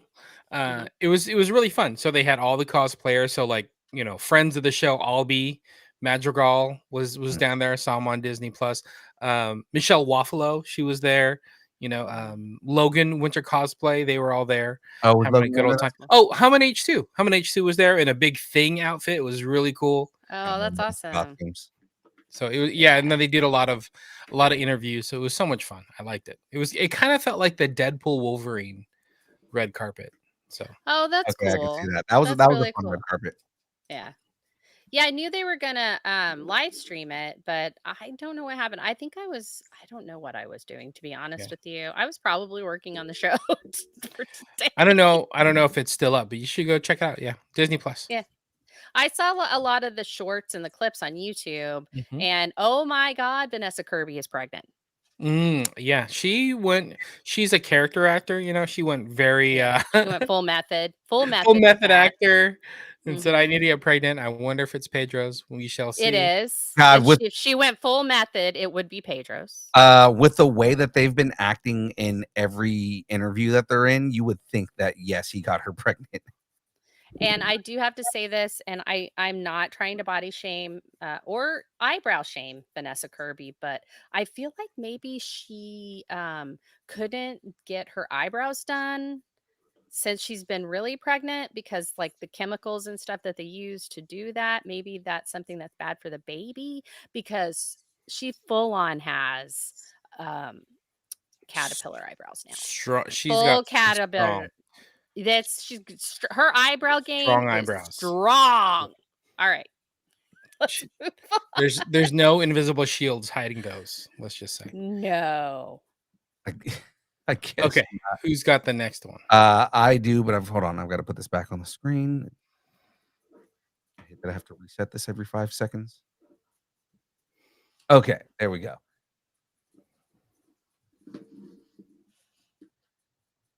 Beard, bullets, and absolutely no time for your friendly neighborhood nonsense. Set photos from Marvel's upcoming Punisher special presentation confirm the story takes place in 2027, just months after Daredevil Born Again Season 1. Frank Castle is back, navigating in New York, still under Mayor Fisk's iron grip. Meanwhile, Kevin Feige teases Castle's next move, a major role in Spider-Man Brand New Day, where he's probably going to beat the crap out of Iron Spider, because that's what he does in the comics. Where he'll collide with Tom Holland's newly rebooted street-level Spidey. It's a full circle moment for the anti-hero who debuted in in a Spider-Man comic this time. The team-up might be more clash and camaraderie. Frank Castle's still not talking, still not healing, still treating every anger management technique like a personal insult. Breathing techniques, breathing exercises. He had his breath through a war. Sorry, I went a little yeah. Anyway, no. So The entire war. An entire war. I've seen things. I love John Barenthal's Punisher, and I don't like Punisher. I am not a fan of that character. So yeah, I love this. I love this. And John Barenthal and Tom Holland did each other's audition tapes for the MCU, and they both got it.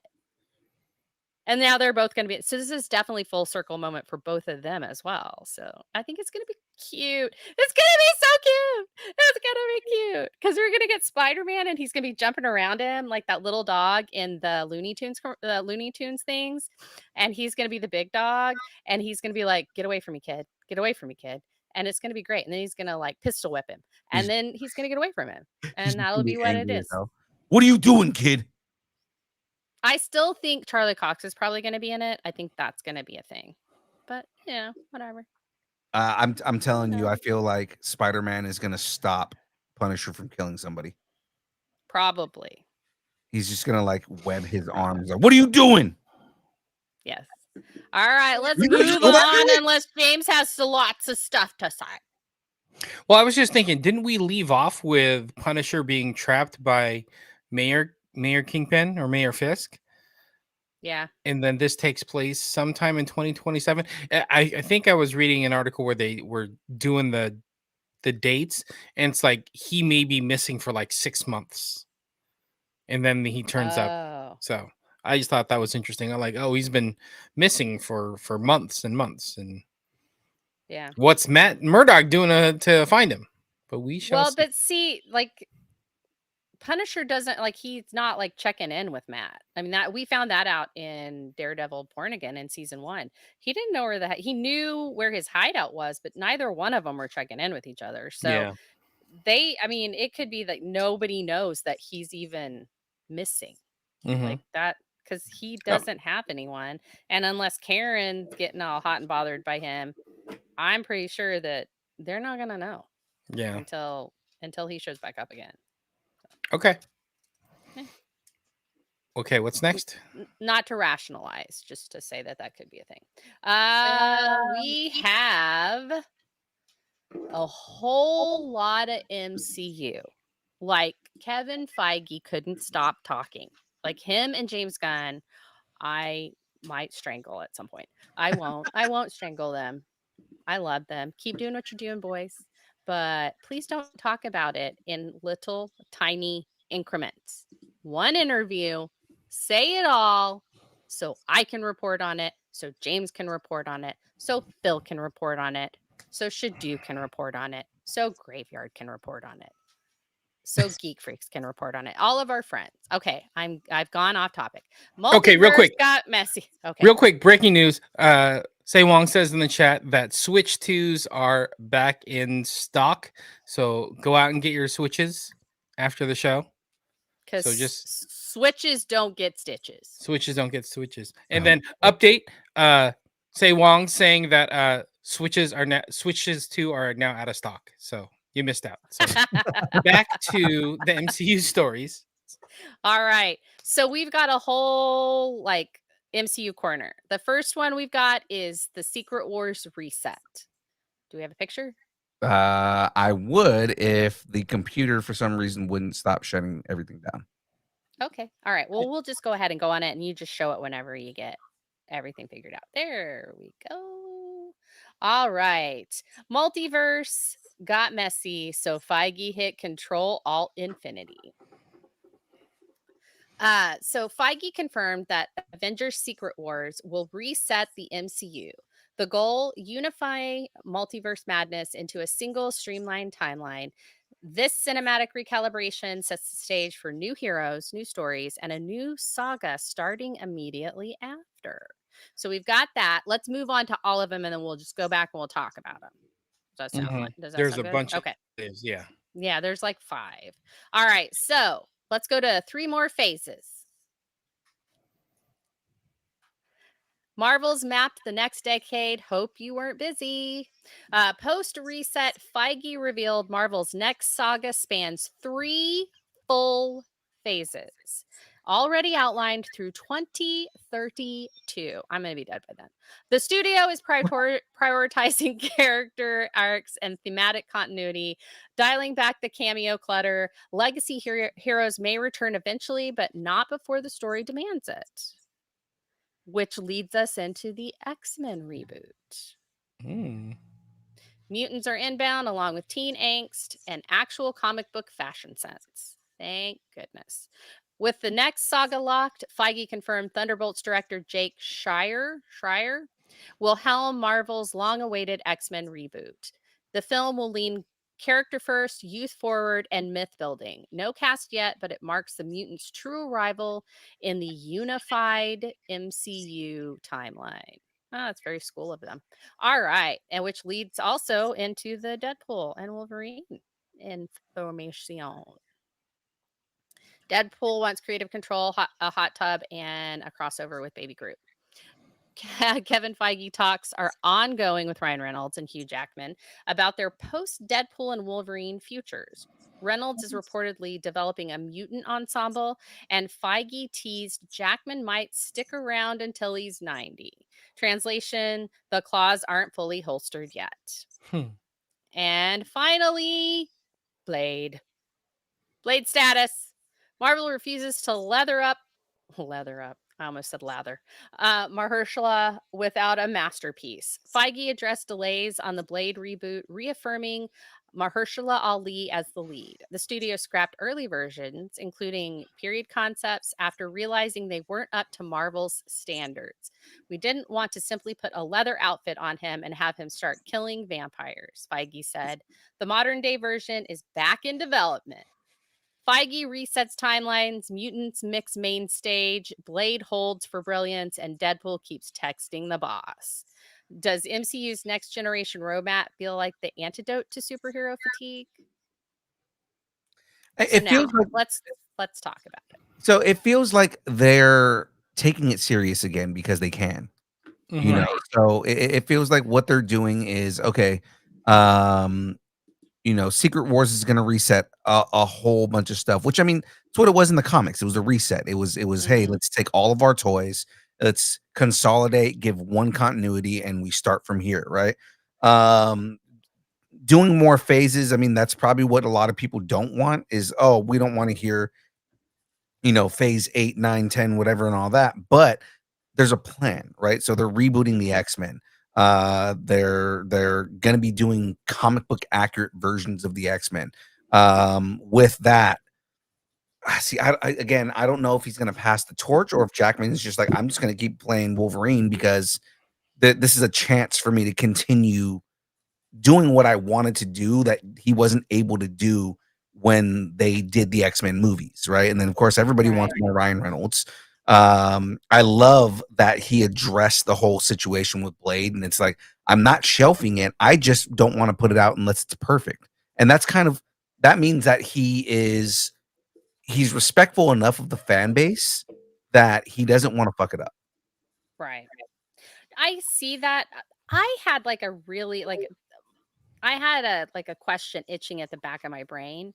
Do you think that the reason that they're getting more serious is because they knew that Superman would basically revitalize this? Like it would either revitalize it or it would like flame out. I mean, honestly, it was either one or the other. People were going to love it or it was going to be horrible and so that's a lot of pressure on James Gunn, but it's also a lot of pressure on Kevin Feige because Feige didn't have really a lot of competition when it came to superheroes. Like Marvel was the one to beat. Marvel was the pace setter.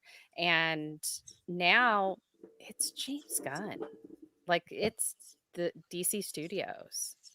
And I'm wondering if that might be why they're doing this. I mean, James Gunn has said, we will not make a movie until the script is amazing. Right. And he's canceled stuff because he's like, nope, script's not great. We're not doing it. So I wonder if Marvel will take a page out of that rule book. And I wonder if that's where like Feige is realizing that's where he strayed. Is like, I'm just allowing whatever to kind of get through. And it's like, well, okay, it loosely follows what we want in the Bible. So it's fine. Let's do this. Right. Rather than kind of like actually going through the script and saying, this doesn't work. This doesn't work. This is against what we're trying to do. These scenes aren't going to work the way we want them to. This is not the introduction we want of this character. Things like that. Like, I'm wondering if he is tightening the reins and trying to get back to what it was when the MCU started. I mean, it's a different climate now too. You think about like after COVID, a different climate. And so he threw money at the problem before COVID. And now he can't do that because they've taken the purse strings back. And I think we might start seeing different things. That might be why there's the slowdown. And the stuff that I'm hearing that we'll probably talk about next week with Doomsday, they're still writing the script. They've been shooting for 3 months. And James Gunn is like, no, we're not doing it unless the script's perfect. So he's not even casting and not even starting production until he has a good script, James Gunn. Right. Whereas Kevin Feige's like, oh, let's just do it. We'll figure it out as we go. It's like, maybe that's not the way to do it. Right. Yeah, the stories are dictating how things are getting made versus marketing and setting these dates and these announcements, these pushes. They have the right mentality over at DC with James Gunn and Peter Safran, where we're going to have these stories, make sure that they're all cohesive and they all make sense and they're all going to be solid moving forward versus Marvel. I don't think we're going to get big announcements anymore, like at a Comic-Con where it's like, hey, this is our next phases. I don't think that's going to happen. He might say there's 3 phases coming, but he's not going to like lay them out in a timeline anymore. Right. Yeah. I It's all think going to be vagaries. Right. I think a lot of it is going to be we're not announcing things until it's in production. Yeah. Which is the way it should have been. It should have always been, don't announce it till it's in production. Yeah. Yeah, the spectacle was good to the lead up, but then once everything was solidified, they should have backed off. But honestly, I think that's coming from Disney. I think Marvel started it.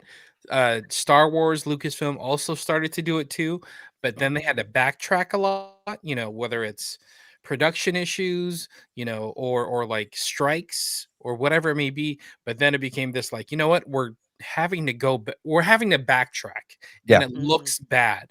Like, as much as we're hyping everybody up, if we're backtracking all the time, it's putting a bad taste in everybody's mouth. So let's not do that anymore. Yeah, I think part of it was also Disney was probably saying like, "Hey, we want that Hall H prestige. We want to do D23 and have these massive announcements that everybody gets excited for and all this other stuff." But it's like you're having us announce things and none of it's ready. Yeah, Right. You know, and that's why all this stuff starts happening where, you know, stuff gets dropped out or things are, you know, backed out of development. And it's like, you know, right now these are all in like the thought phases, man. Like, we just let us do what we were doing, man. Let us cook and stop, you know, stop throwing water on the on the pan, you know, like. As far as Hugh Jackman goes and all this, I think this is a good time to, you know, kind of retire Wolverine, so to speak, and let other heroes kind of pop up and take center stage. You know, he was kind of the character to come out of the X-Men, you know, just like how Iron Man or Captain America were the characters to come out of the MCU. They kind of need to get another crop of stars, actors, characters that can kind of take center stage instead of just like literally bringing back Hugh Jackman until he's 90. And so they need a chance to step forward. I do think that they're trying to do that with the whole X-Men thing, the Fantastic Four, and Blade. I mean, if we ever get a Blade. But I know they want to go into the horror aspect of the comics, and they want to go into the mutant aspect of the comics and really, evolve the whole universe. And but I'm just like, y'all messy. Y'all messy. Yeah. And James Gunn just said y'all messy. So. I'll say it like I've been saying. We don't want it unless Mojo's in it. So guys, back off. All right. Yeah, exactly. Exactly. All right. We'll find out probably after Fantastic Four how things are going to start laying into place. I'm just so scared right now for the MCU. And then I'm also like, okay, we're going to get this reset. So you mean these characters that I fell in love with that I may not have liked in the comic book universe, but I love in the MCU, now they may not be around anymore. And so I'm a little like cranky about that. But then I'm also like, I'm sure it'll be okay, and comics did it all the freaking time, so it's not like I'm not used to it, but Yeah. I'm just like, really? I spent 2 decades getting invested in these characters. Yeah. And now you're resetting everything? Wah. Yeah. All right, let's go. Let's continue on to the next part here. Let's do some Comic-Con. Yeah, absolutely. Welcome to Comic-Con International, where the cosplay is elite, the exclusives are mythical, and the line for Hall H has its own backstory. San Diego Comic-Con 2025 runs July 24th through the 27th, with preview night on July 23rd. The convention center's locked, the badges are gone, and the Gaslamp Quarter is crawling with offsite activations, merch drops, and cosplay that could cause traffic violations. There's so much going on. How do you want to break this down? Frey, you want to do the panels? I mean, I can do the panels if you want, or I was going to say we could just go over all of it and then just talk about it. But yeah, I'll do the panels. All right. Lucas comes to Comic-Con. George Lucas makes his first ever Hall H appearance, joining Guillermo del Toro and Doug Chang to preview the Lucas Museum of Narrative Art, moderated by Queen Latifah. We got the Queen, y'all. James Gunn and the Peacemaker cast return to Hall H with season 2 updates and DCU teases. Ryan Gosling, Phil Lord, and Andy Weir unveil Project Hail Mary with exclusive footage. Tron Ares, sorry, I don't know why I did it that way. Predator Badlands and Alien Earth all get spotlight panels with cast and creators. King of the Hill. I was going to say hosted by Kevin Smith. Yeah, hosted, but it didn't. I wasn't. Look, I'm blurbing it. All right. King of the Hill hosts a full-scale Arlen, Texas activation featuring Hank Hill's backyard, Alamo Pong, Megalomart, Hat Station, boot toss games, and a backyard cookout with Texas-style barbecue and lawn mower photo ops. I'll tell you what. Right? Loud is not allowed. But yeah, no, I mean that's all for the panels. Those are highlights, but it's panels. There's a lot of shit going on. That's awesome. So much going on. I know Kevin Smith. He made a big deal about moderating the Tron Ares and Predator Badlands panels, and he's already seen both movies. Oh wow, that's cool. The Predator Badlands movie. He said it's not even like fully finished. Yeah, like a lot of it was animatics, but like it was really good. And he was like, he really enjoyed it. Tron Ares said conceptually blew him away because it wasn't what he thought it was going to be. Oh, so it has a different theme than what most people are thinking. That's interesting. Very really AI heavy theme. So yeah. Oh, you know what? That's totally in line with what's going on now. Like husband was like talking about how there's all these things about AI, and it's like, oh well, AI is like bad for you and all this stuff. And I was like, okay, well, don't talk to it. So I'll talk about the pop-ups in the Gaslight All right. Super 7's Godzilla Station pop-up brings props, merch, and kaiju cosplay to 8th Avenue. Hasbro Pulse booth features live events, toy reveals, and fandom hubs for Transformers, D&D, and Magic the Gathering. Mando's Batman. So Mando, I believe they're a soap company. The animated series Robin figure drops as a limited edition collectible and episode-specific accessories. And Oni Press rolls out exclusives for Adventure Time, Scott Pilgrim, and EC Comics, plus signings with Brian Lee O'Malley, Matt Kent, and more. Matt Kent, that's so fucking awesome. Sorry, I'm a big Matt Kent fan. All right. We got more panels. The panel buzz is palpable. Avatar: The Last Airbender gets a panel. Rick and Morty, Gen V, Twisted Metal, South Park, and King of the Hill all get panels. Plastic Icons, The Evolution of Action Figures and Collectible Culture, moderated by Bex Francis, friend of the show, and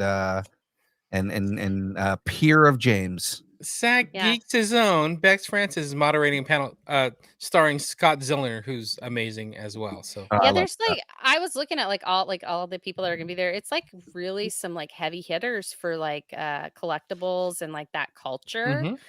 That's I would go to San Diego just for that particular one, and that's on Sunday, isn't it? So it's like the last day, so it's a good wind down one. So yep.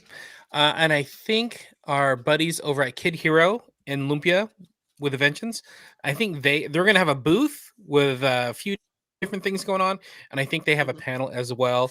Our friend Leroy David is gonna be there as well, so shout out to them. Did you see that Steven Siegel? I put it in there because I thought that was a really interesting panel. It's not that the thing I love about San Diego Comic-Con with their panels is you can sign up for a panel, like anyone can. You just have to pay money for it. Like you just have to do all the registration fees and stuff. But you can sign up for a panel and have people show up, and people will show up for your panels. So you can have something like his that is very important to comic book fans, but may not be important to like the more pop culture-y side unless they collect comic books. But so Steven T. Siegel hosts a powerful session on disaster recovery and comic preservation after losing 50,000 comics in the Eaton fire. Wow. So a lot of interest for all those collector fans out there. So yeah, it'll be crazy. It's so neat. Like one year, I helped host a panel. It was so fun. Nice. Look fun to host panels. Yeah. I did a lot of stuff at San Diego Comic-Con, y'all. And I don't remember all of it.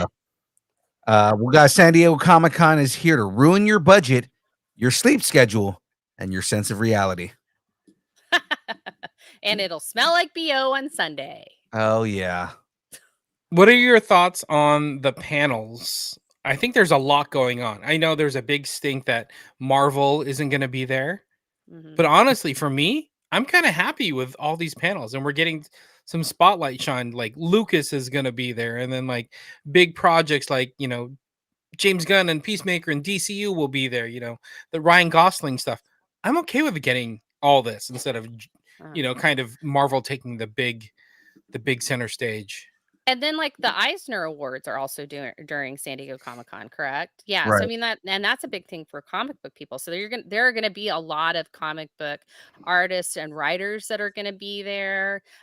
There's gonna be an award show. The cosplay contest is freaking amazing. It is so amazing. Mhm. Yeah, and Hall H is huge. It's like really huge now. It's really huge. It's really huge. It's exciting. I can't wait to get all the news out of SDCC. It's gonna be fun. I'm gonna be in mourning until after the weekend because I miss San Diego Comic-Con. It was the first Comic-Con I ever went to. You know me, go big or go home. And I'm always like a little sad. I'm like, oh, sad. But Sumo is on. So I have Sumo to help. There you go. That's good. Or you can fly over to Medford, Oregon, go to Medford or Meadowlark Comic Con. I screwed that up. If you go to Meadowlark Comic Con 26th, 27th July, there you go. That'll be fun. You come and hang out with us. There you go. And if you can't go, you can go online and message us because we got merch, people. We got merch, people. Good transition. Miss a Oh, Comic wow. Con, but get some merch. And so can you. So DM us at Distance Nerding. Let us know which shirt you're looking for. We got the character shirt with Unipool on it. Or what are we calling the black shirt? The Chase The version Chase. of the Yeah, shirt? the Chase edition. Chase edition of the logo shirt is there as well in black. So charcoal or black, whichever one you like. Let us know what size you're looking for, or let us know if you want both. That's all good too. Let us know what sizes, how many. $20, 25 if we've got to ship it to you, or come to a con. Go to Metal Art Comic Con, and you'll get them there. Yeah. Right. We'll have them there. We'll have them on hand.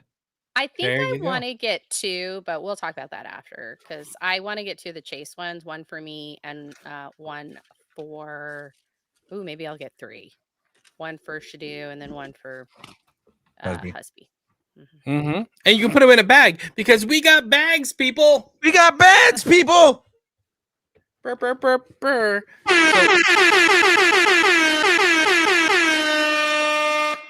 All right, easy. We got we got your Comic-Con bags. All you got to do is message us. We got these two, $10. All you got to do message, or if you're getting a shirt and a bag, we'll get you a deal going. But they're fun. Fill them up with merch. Fill them up with stickers. Fill them up with everything you're gonna get at a Comic-Con. Only things that go at our Comic-Con. Don't be putting things in there without consent. Exactly. Yes. No consent. No entrance. Cosplay is not consent. All right. Funny, but it's true. Let's It start is. schedule No, here, but I'm ladies like, and gentlemen. I know. Tuesdays, The Download, the show you're watching right now from 6:30 to 8:30. We ran a little bit later. So it's okay. It's fine. We're good. Thursdays, The Build. Yeah, Thursdays, The Build from 6 to 8, guys. This week, we've got the guys from Night of the Chihuahuas coming on to promote their new book, Night of the Chihuahuas 2. So it's going to be a good time. We're going to have a good conversation, guys. Fridays, this Friday, we are not going to have an episode just because everybody's going to different things. But Fridays, typically, we do the buzzer from 6 to 8. We play games. The next game we have planned to play is another Jep Nerdy. So, guys, get ready for that. It's going to be a good time. We're going to do all kinds of crazy fun stuff. So, be ready for it, guys. The schedule as it is. I am having so much fun doing the buzzer. It is. It's fun. It's a lot of fun. It's a really really steam valve. Like it just all that steam, just Yeah. pressure off.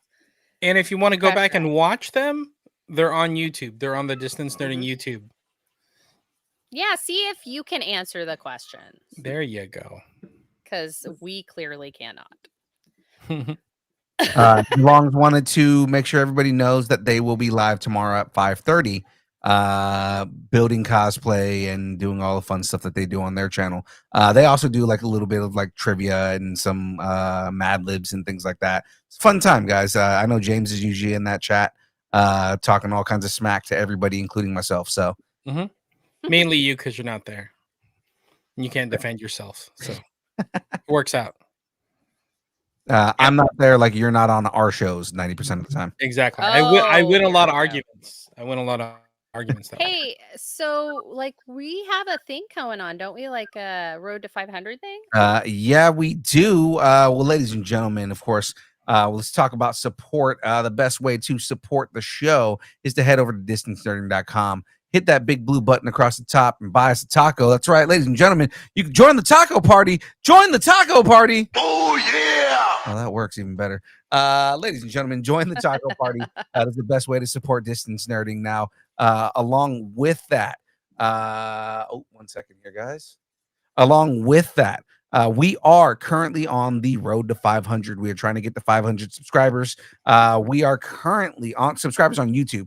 We are currently at 448. So guys, tell your friends, head over to Instagram and look at the posts that we have on there. There are rules to how you can enter the contest to win some Lego. We're going to be giving away some Lego kits once we hit 500 subscribers. So let's get to that and help us out, guys, because that is the ways. Those are the ways to support us if you want to help Distance Nerding. You know, I have an extra Superman IMAX comic book from the movie. If maybe people who did get to see Superman, but maybe didn't get that comic book, would like a copy of that, I will be happy to throw that in to the 500th or the 501st follower. Well, there you go. So there's a chance to win some comic books there, guys. Awesome. Yeah, we got a couple, so I was like, I want to give one away. So I only need one. Awesome. All right. Have something you want to discuss? Tell us what you're nerding out on and connect with us. That's right, ladies and gentlemen. Connect with us on all the social media places. If it exists, we are there. 1 second here. If it exists, we are there. Follow us on all the social media places. On it's killing You're me. a mess. Again, the computer, it just keeps dropping everything off the screen, and I don't know why. All right. Connect with us on Instagram, Facebook, Twitter. I'm not calling it X. Twitch, TikTok, Threads, YouTube, Discord, Blue Sky, MySpace, Vine, GeoCities, Friendster, Second Life, AIM, Farmers Only, Christian Mingle, OnlyFans. OnlyFans, that's right. It's only pictures of Aaron Watson's feet and Mandels, the beard. John Mez's glasses, judging you for not subscribing to us already. Why are you not subscribed to us? John Mez's glasses are really upset with you for not doing that. And of course, everything she would do for money, which is mostly be upset with this. Meow. So there we go. Ladies and gentlemen, if you would like us to break up with your boyfriend, girlfriend, significant other, pet, schoolyard bully, annoying neighbor, or just tell us how much you enjoy us, hate us, or wish the internet would consume us completely and spit us out at the feet of the internet gods because they keep on messing everything up tonight, send us an email at dist.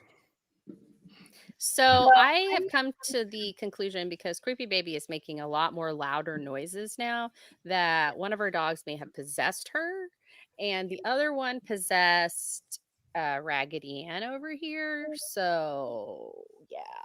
Fun times. It's time to move. Are you kidding me? Get those out of your house or move. One of the two. I don't disagree. These are things from my childhood.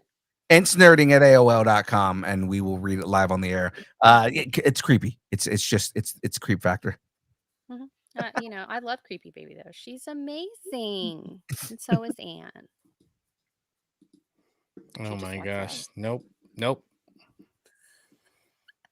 I'm out.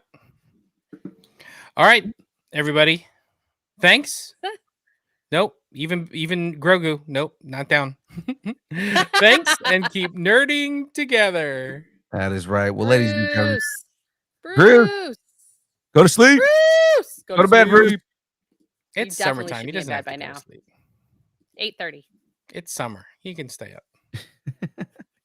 Well, ladies and gentlemen, that's it from us. We appreciate everybody hanging out with us tonight. We will see everybody on Thursday for the build with the folks from Night of the Chihuahuas. Until then, remember, everybody, keep nerding together.